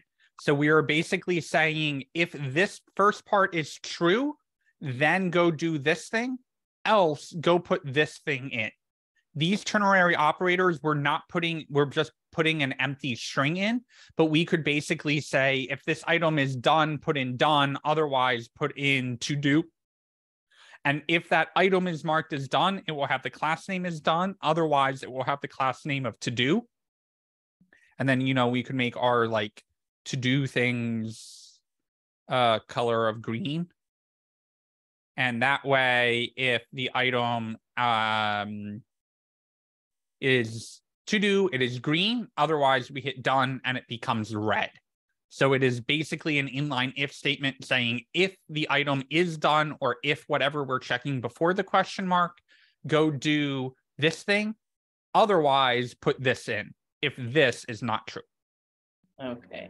Explaining line 73 through 74. Thank you. Yes. Okay. The done button is stupid. I want checkboxes. All right, let's do it then. So I'm going to come in and I'm going to comment out my entire done button. I am then going to come up and say up here, I'm going to put an input type equals checkbox. And that checkbox is going to show itself as checked if the item is done. Okay, so I come over here, I type ABC, I hit add item, I get my checkbox, I click on it, and nothing happens. Well, we've got no way of updating this item as done. So all we need to do is say, and this is where I wasn't sure what the property was, I don't know if an on change works on checkboxes. It might be on checked or on something. So what I'm going to do is I'm just going to throw a console.log in here that says item checked. So I come over here, I add my item, I hit the checkbox, and I do get my item checked. So the on change does continue to work. So I'm like, that's cool. So why don't I just hook this up to the same mark is done that I had down here? So I come in here, I hit mark is done. Now I'm throwing in the index.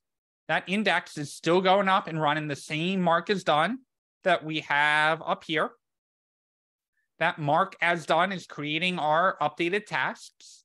Our updated tasks are still marking it as done. And then our checked should be getting set to true. So it should all work the way we want it to, right? I come over here, I hit my checkbox, and I'm like, woo, checked it off. Better UI, baby. Then I come over here and I hit it again, and nothing happens.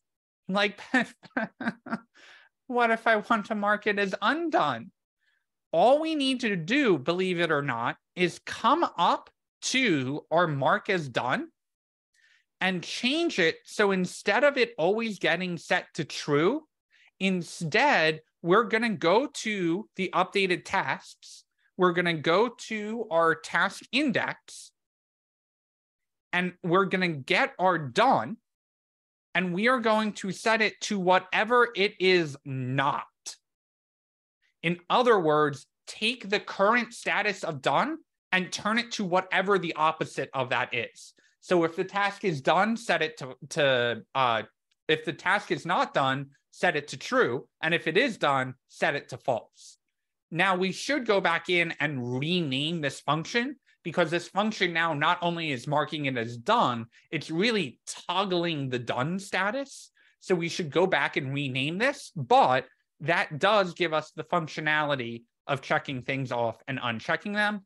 And we can still add our other items to the list and keep track of what's checked off and what's not.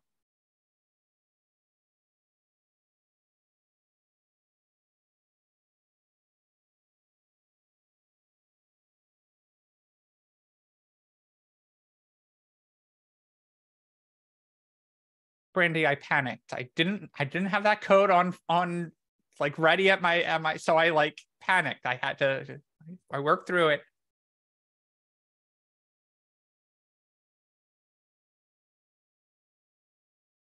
All right, do we have any questions about this?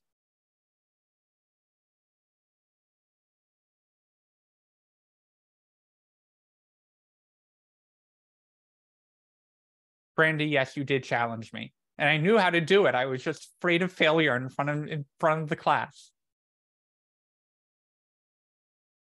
No, it's good. I appreciate that. All right. It is 7:54.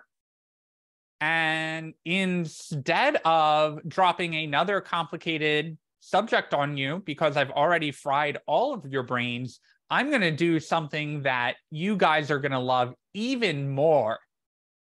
I'm going to push the babies right out of the nest and yeet you into doing something on your own. No more following me. You guys are going to attempt to make a new React project, put an input on the page, and make it so whatever is typed into that input is going to show up outside of the input box.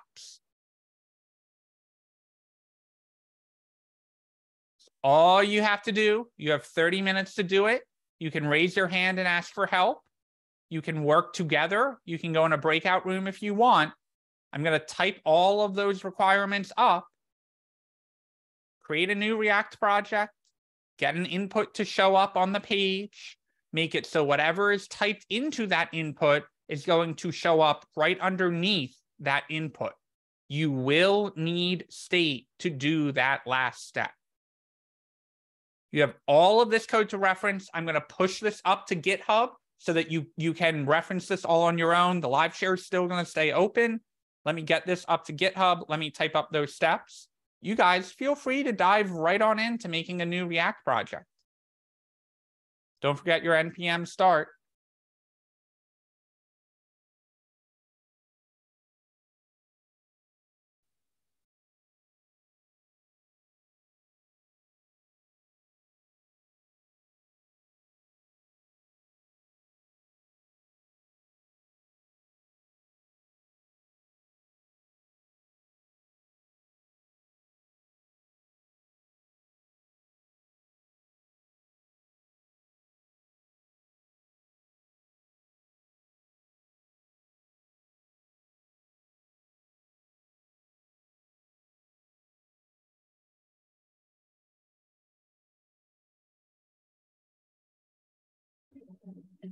Max, with this app.js, can I put it like as app test 2 and do mines with N to do, or should I just do a new window?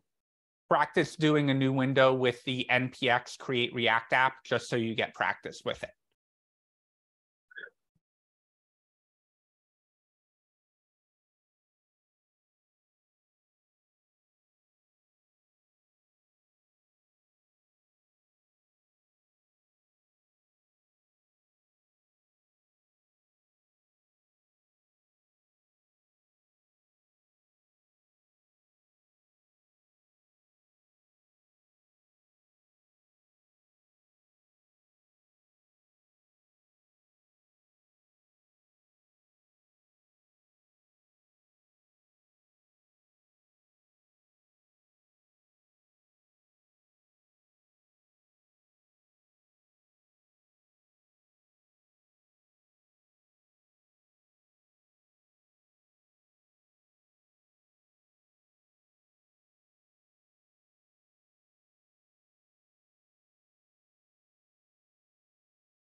What was the command to go into your file folder or something?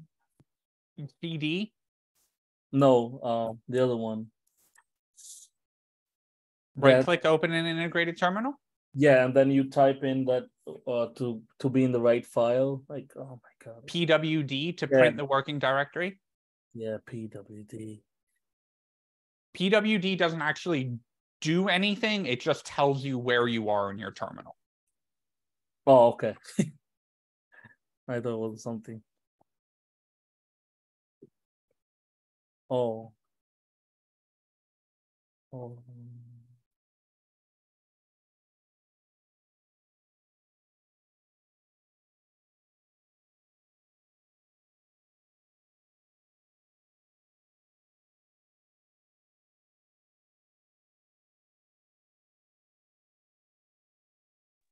I put what Max had just put in the chat into the Slack C5 channel as well, in case you guys need to reference it and it gets lost in there.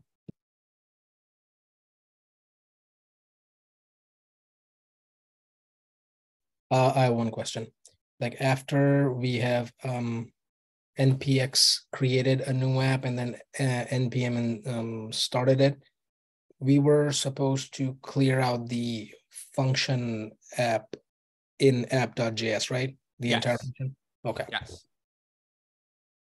And for this homework, you could technically leave it and like put your input somewhere above it or below it. But yes, in general, we clear out, we leave like the div class app, and then everything inside that div we clear out. And if you want to, you can also clear out your app.css, but it's not going to make a difference. You don't have to delete node modules. It just takes it a lot longer to duplicate the file, and there's a lot more in it. And so what we do instead is we delete it, then we duplicate it, then we run npm install before we run our start.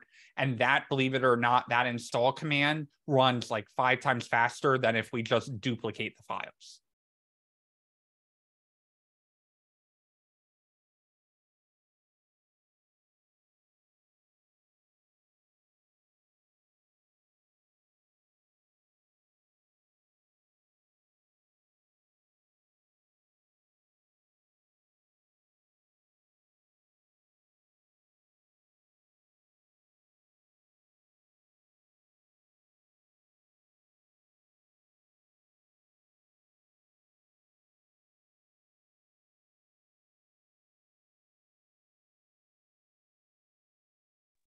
Okay, I know this might be a dumb question, but can I delete it from day 3 before I know I'm supposed to be like... So here's what I would do. I'd go to the terminal. I would cd into our day 3 folder, but not into our to-do folder. Then if we do our npx create React app there, it's going to create a whole new project for us.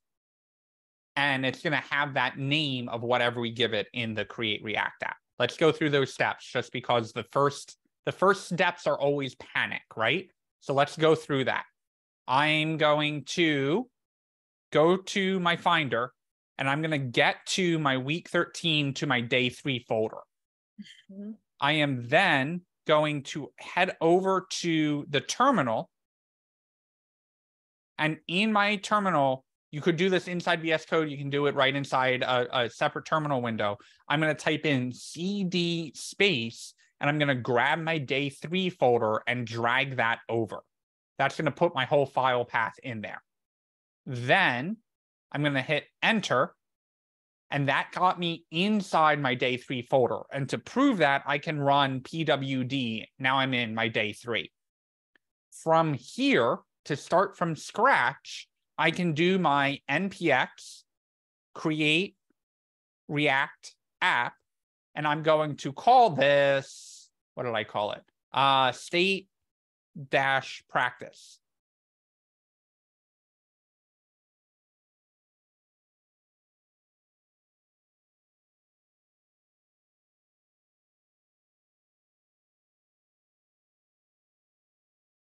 And while that's taking a hot minute to do all of that work, I'm going to take my state practice now inside my day 3 folder, but outside of my to-do. I'm going to drag that in to my VS Code. I'm going to right click and open in my integrated terminal. And then what command do we use to start our project?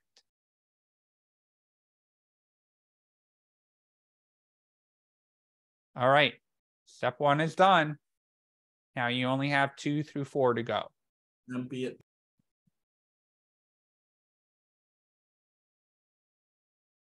If you were still panicking, if that did not help you get the ball rolling, raise your hand and I will pull you out into a breakout room. Do you want an array of things like to-do list or just like any text? Nope. That okay. Whatever you type in needs to show up on the page, and that is it. No buttons, no anything. Just when I type something in, that should show up. Jenna, give me 1 second and I'll come to you. Can we like copy from the other code? I would say that you can reference the other code, but I wouldn't copy from it. Yeah, I mean, that's what I meant. Like look at the other code.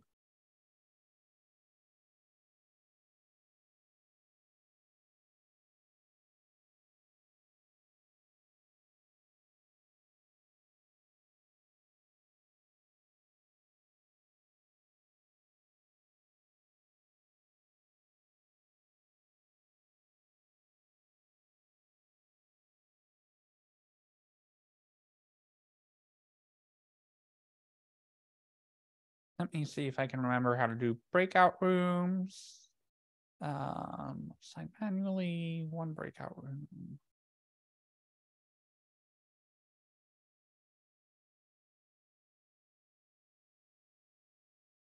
Quickly, can somebody just tell me what we're doing? We are working on the Canvas assignment.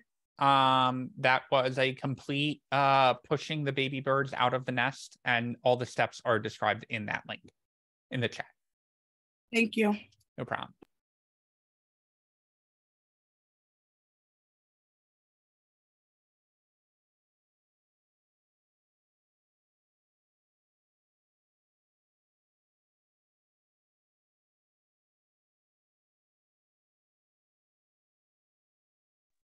Okay, I'm just like a little confused. So after we ran the like after the create React app, oh wait, did Max leave?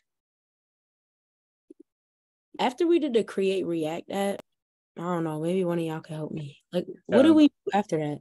Like after the code says state practice and then npm start? Did you get the app showing up in your browser, like the React logo thing? Let me see. So I just did.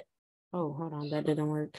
Once you hit npm start, it should ask you probably to like a Y or no. So hit Y and enter, and then it should pop out a browser page.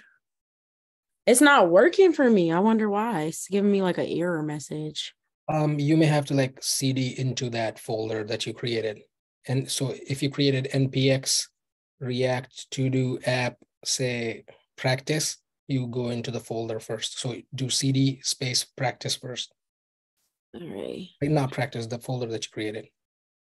Yeah, whatever you have created, then start npm start.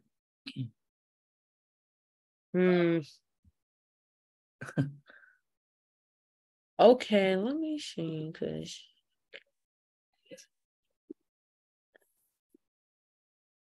like, let me just go to the YouTube video and watch how we did it yesterday. Do we have to like call this? Do we have to call this like a specific thing, or we could just call it whatever? Like, you know, we did to do. Whatever class practice. Yeah, it's whatever you're doing for your app you're creating. So you can do practice or whatever you want on that. Okay, thank you.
Okay, yeah, so I'm back. Okay, so what I did was, instead of just doing it in that day 3 folder like we already had, I made like a separate day 3 practice folder.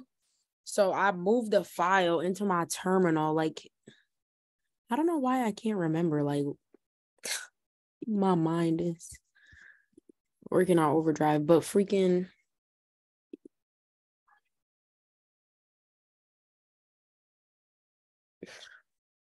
I don't know. Actually, I keep pulling the npm error. I can't even get it to install. I don't know that error. Are you guys starting a new file in your day 3 folders, or are you creating an entirely new file before and then just opening that in VS Code? I know. Is that the video playing? Just want to ask a question. I missed it. I was looking at the things. This one is actually about the folder. Okay, never mind. No, that was area. Oh, okay. Yeah, that was me. Sorry, I thought you were asking if there was a video playing. I was listening for it. Also, it's out of it. Yesterday's video playing for sure, and I'm doing it. But what I noticed is that if I don't create a file first before I do like my npm create React and everything like that, the to do won't show. So I had to do it in the same folder. Okay. I just did like an extra little folder that said like practice. You might have to make a copy of the day, or you need something a separate one, because you've already run it in that folder. It's going to give you an error sometimes. I think the video is playing. Hold on 1 second.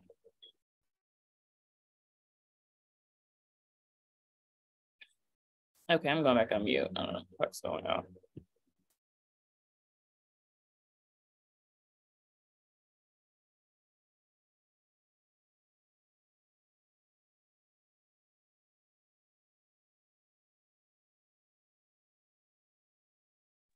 Okay, so I'm putting in the chat what we did yesterday to get there after we created the file. All right, and then today, the only real thing we did to set up was we deleted that node module folder after we, I believe you duplicated the folder, right? Deleted the node module folder. You're gonna right click to get into the terminal for the file you do want, and then you're going to be running your install and your start that way. So if you guys are trying to do it that way, follow what I sent you from yesterday, and that'll at least get you back up into running. You're going to have to create that file though, because you're going to want a different app.js, I believe he said. Like, you're not going to want to use the one we just used for to do, obviously. Okay, I think that's where I'm getting confused. So are we supposed to be like using that? Like we have to use the React app to do in order to get that pulled up and then like tweak it after? No, if you're looking to create an entirely different one, you're going to want to I would make another folder in your, what is it, CIC or Hack Ups, wherever you guys are storing it, like day 1, day 2, day 3, week 13. I would create another folder if you had to. Do it that way. Oh, look, speak of the devil.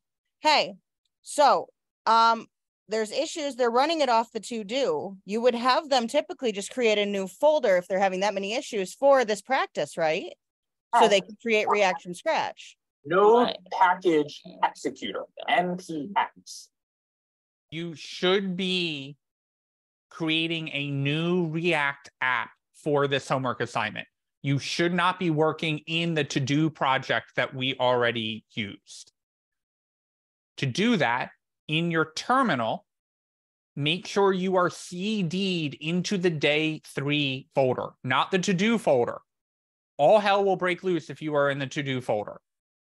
So go through CD into your D3 folder and run the command npx create react app state-practice. That will create a whole new project folder for you inside of day 3. You can then open that day 3 in your VS Code and start working in the app folder.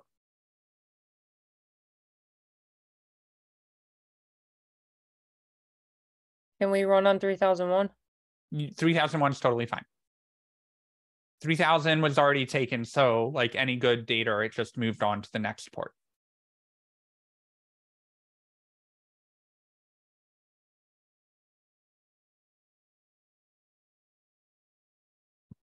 Max, I have something that popped up on my Zoom saying that you would like me to unmute.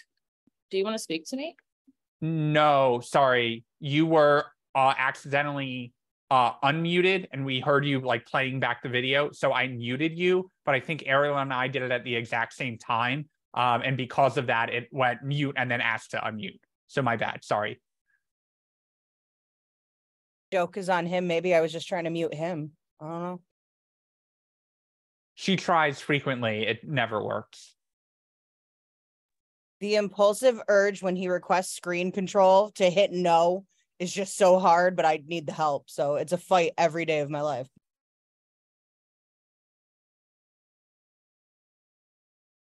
So if you missed part of class, try and catch up on the video. I know there was some stuff going on. It's okay. Try and catch up on the video.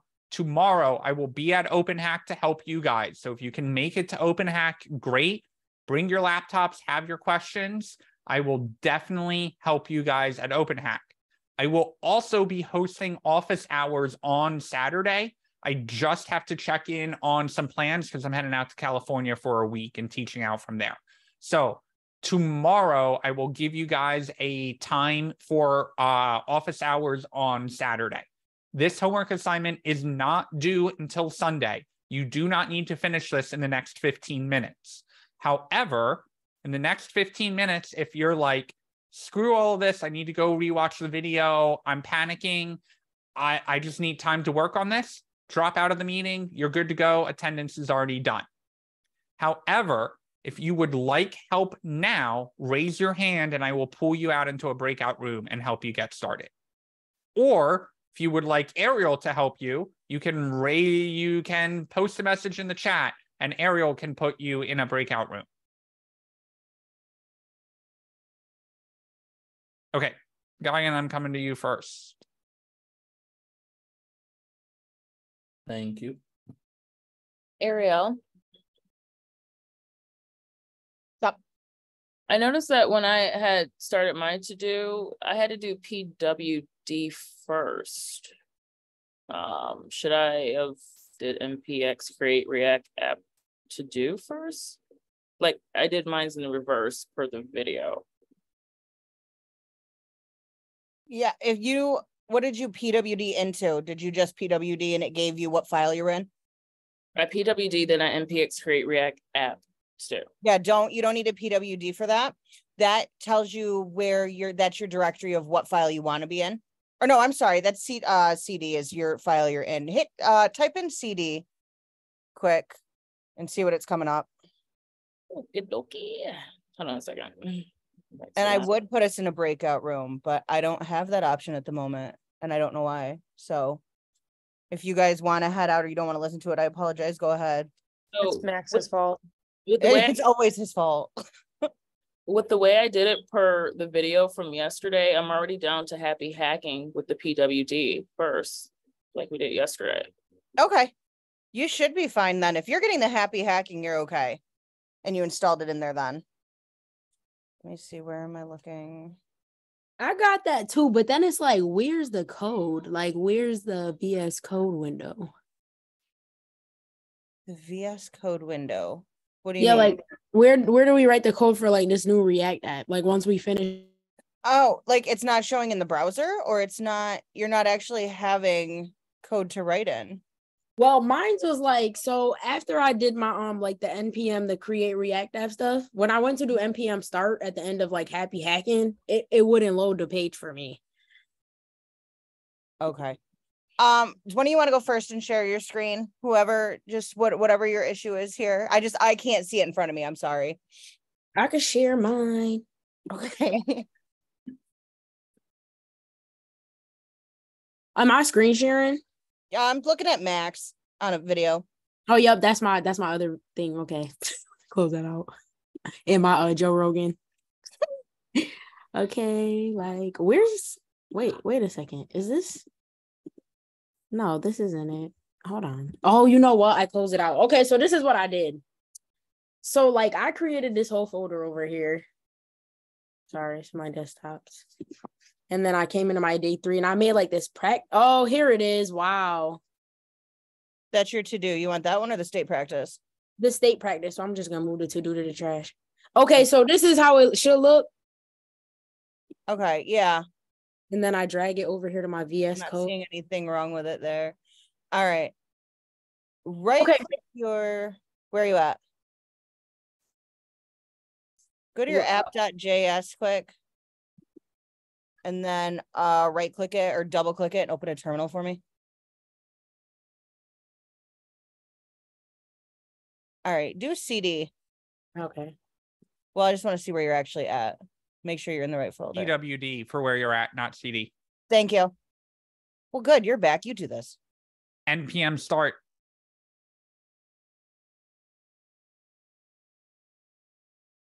Okay. So I was doing it right. I just didn't move the new folder into my VS Code to open up the window.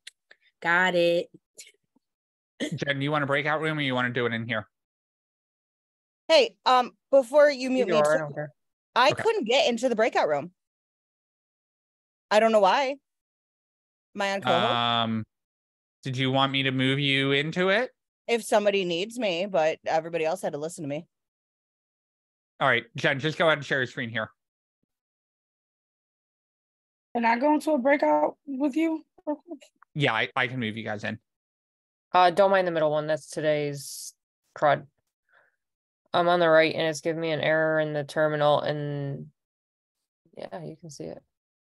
Okay. App is not defined. You deleted a little bit too much of app. So what we want to leave in of the app is this like const app, which is a function that's going to return a div. It's going to have H1 of like HW practice. And now you should be good to go from there. Okay, what is this compiled with warnings on the bottom right in the terminal? It's just saying that you have this use state and you're not using it yet. Okay, so that's good because I don't remember seeing the happy hacking thing. Yes. Okay. All right, so you're good to go.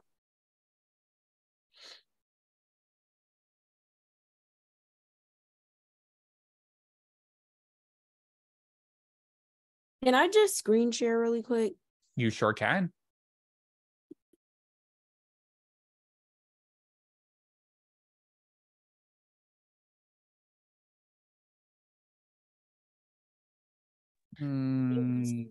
So did I do something wrong over here? Yeah, you tried to modify your const app instead of function app. So all you really need is an equal, and now you're back in business. Oh, okay. Thank you. No problem. Yes. Are we done after that? I'm sorry. You have to, sorry, I didn't see your screen. Did you have an input and make the value show up on the screen? Oh, okay. No, I didn't get that part. All right. Thank you. Yep. The Canvas link I'll post back in the Zoom chat that has the 4 steps of what you guys need to do. So you've got step 1 and 2 down. Now you're on 3 and 4.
Max, I need a little help here. Share your screen. I think I got it, but I don't know what the hell is not working. Actually, hold on. I'm going to put you in a breakout room because I don't want people to cheat on No. it.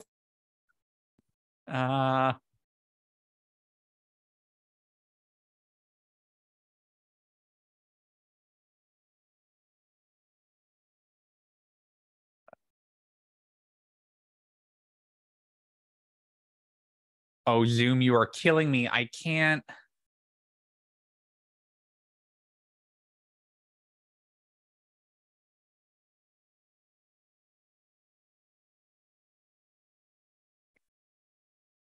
Goggin, just send me a copy and paste me your app.js file in Slack.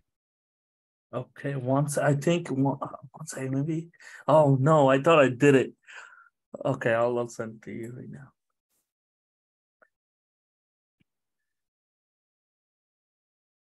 On Slack, you said?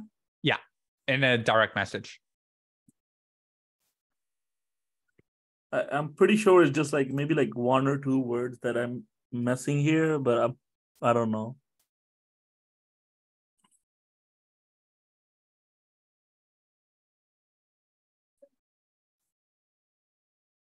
Oh, maybe the key is wrong. Yeah, that's it. You overcomplicated just a little bit. You don't actually need the key. Oh, okay. So if I remove the key, use that LI that I just sent you in Slack instead. Oh, okay.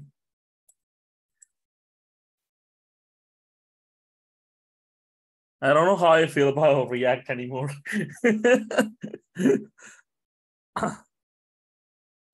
Okay, let's see. While Ariel is not in the room, you can thank her for this encouragement of the yeeting because she was the one that inspired all of this. Mine's working.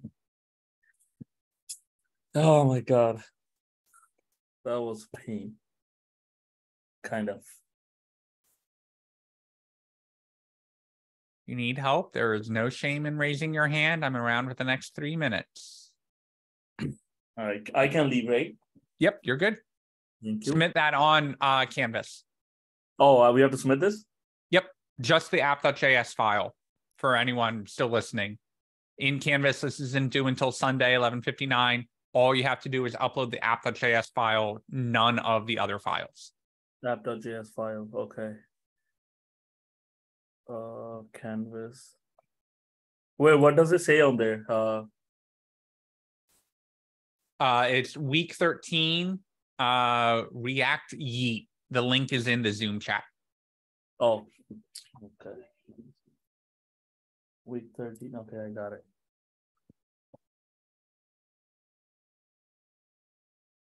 Let me find the React.js. It should be in here. Jen, go ahead and share your screen.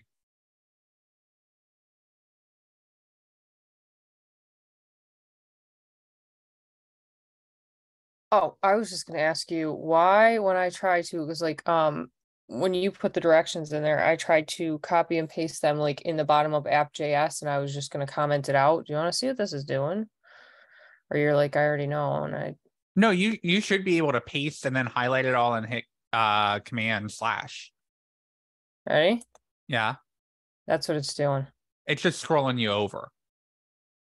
Over where? Oh, I'm such an idiot. Yeah, it's time for me to go to bed. I'm gonna quit this.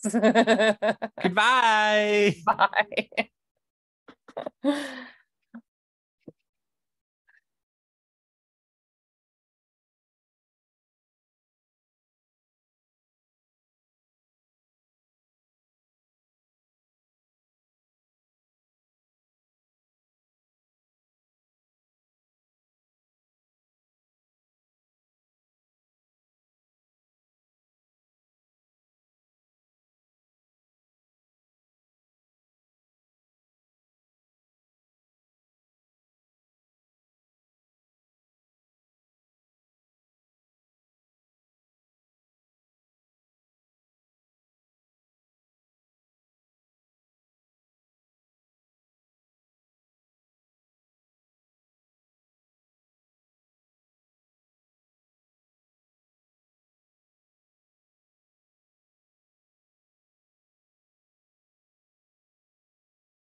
Last call for questions tonight. Max, I have a question. Can it be something simple like we did today, or does it have to be something related to my capstone? Oh God, no. Something very like literally just an input, and you type letters into it, and those letters show up on the page right underneath the input. That's it. Okay. You don't need a form. You don't need an on submit. You don't need any of that. Just literally, I have an input and I can type into that input and letters show up underneath it. And that's the whole assignment. Oh, okay. All right. Thank you. The what file comment, Jen, in the assignment is just saying, what file do we do that in? We do that in app.js.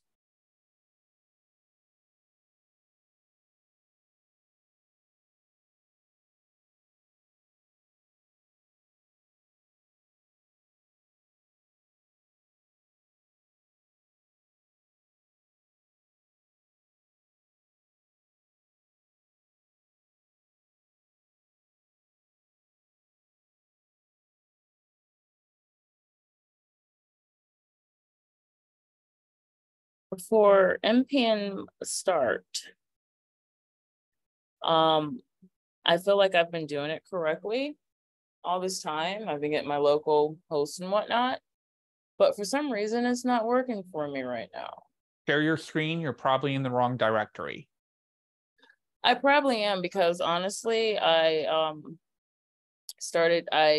went into our folder and I did a day 3 practice folder. Okay. So it may be off a little bit. But yeah, hold on a second.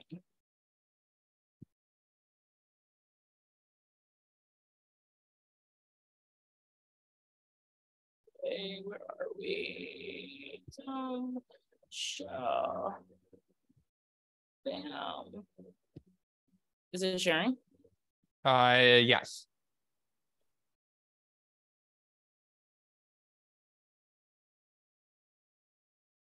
Probably Okay. not good chance now. So We're putting some comments in there. yeah, so we want to be careful because React is very picky and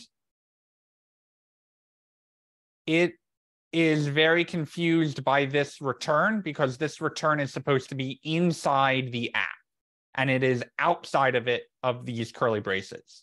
So if we move it inside that return. I put one at the bottom too. I'm going to delete that. Yeah. Okay, that's together. This needs to be lowercase. It's trying to pull in a styles.css and that file doesn't exist over here. So I'm going to comment that out for now. Where did you get this code? I reference a few videos and stuff, and I'm trying to make it my own. No.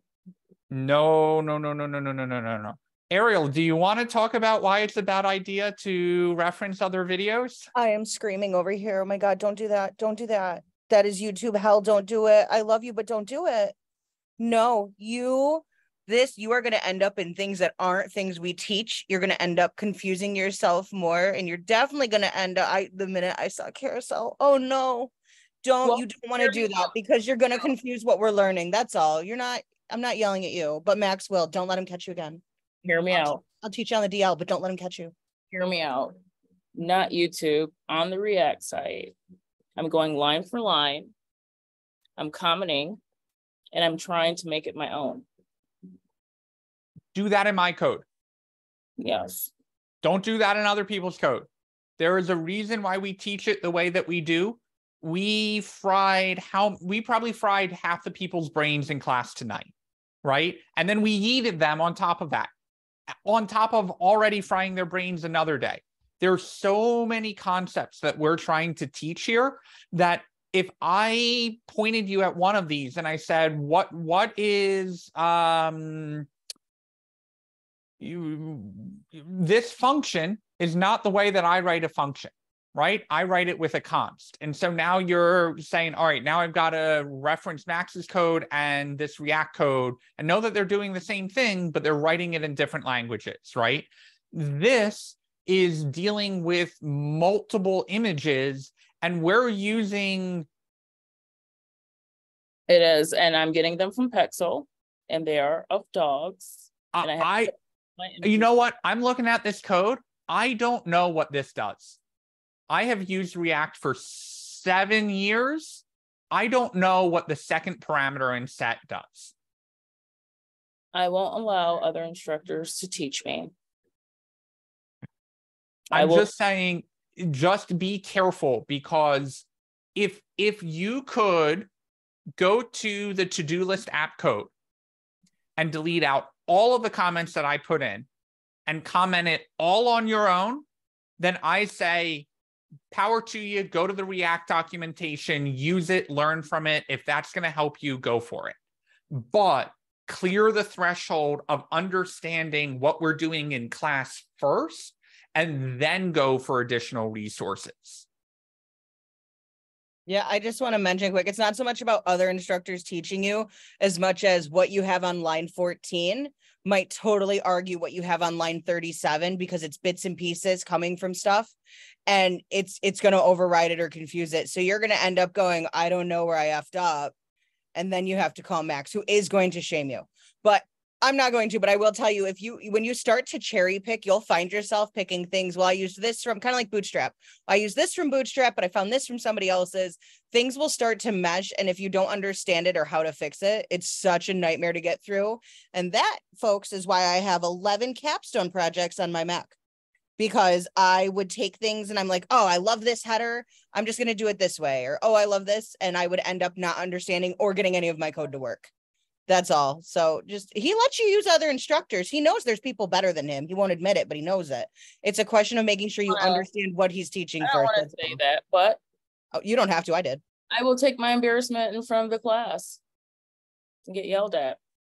I'm sorry. It is only because other students will go through the same thing. It's not about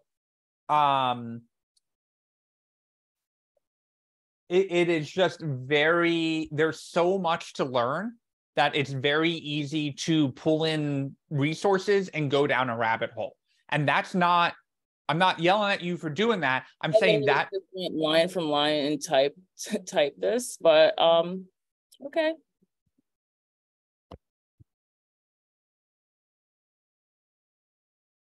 Thank you. Yep.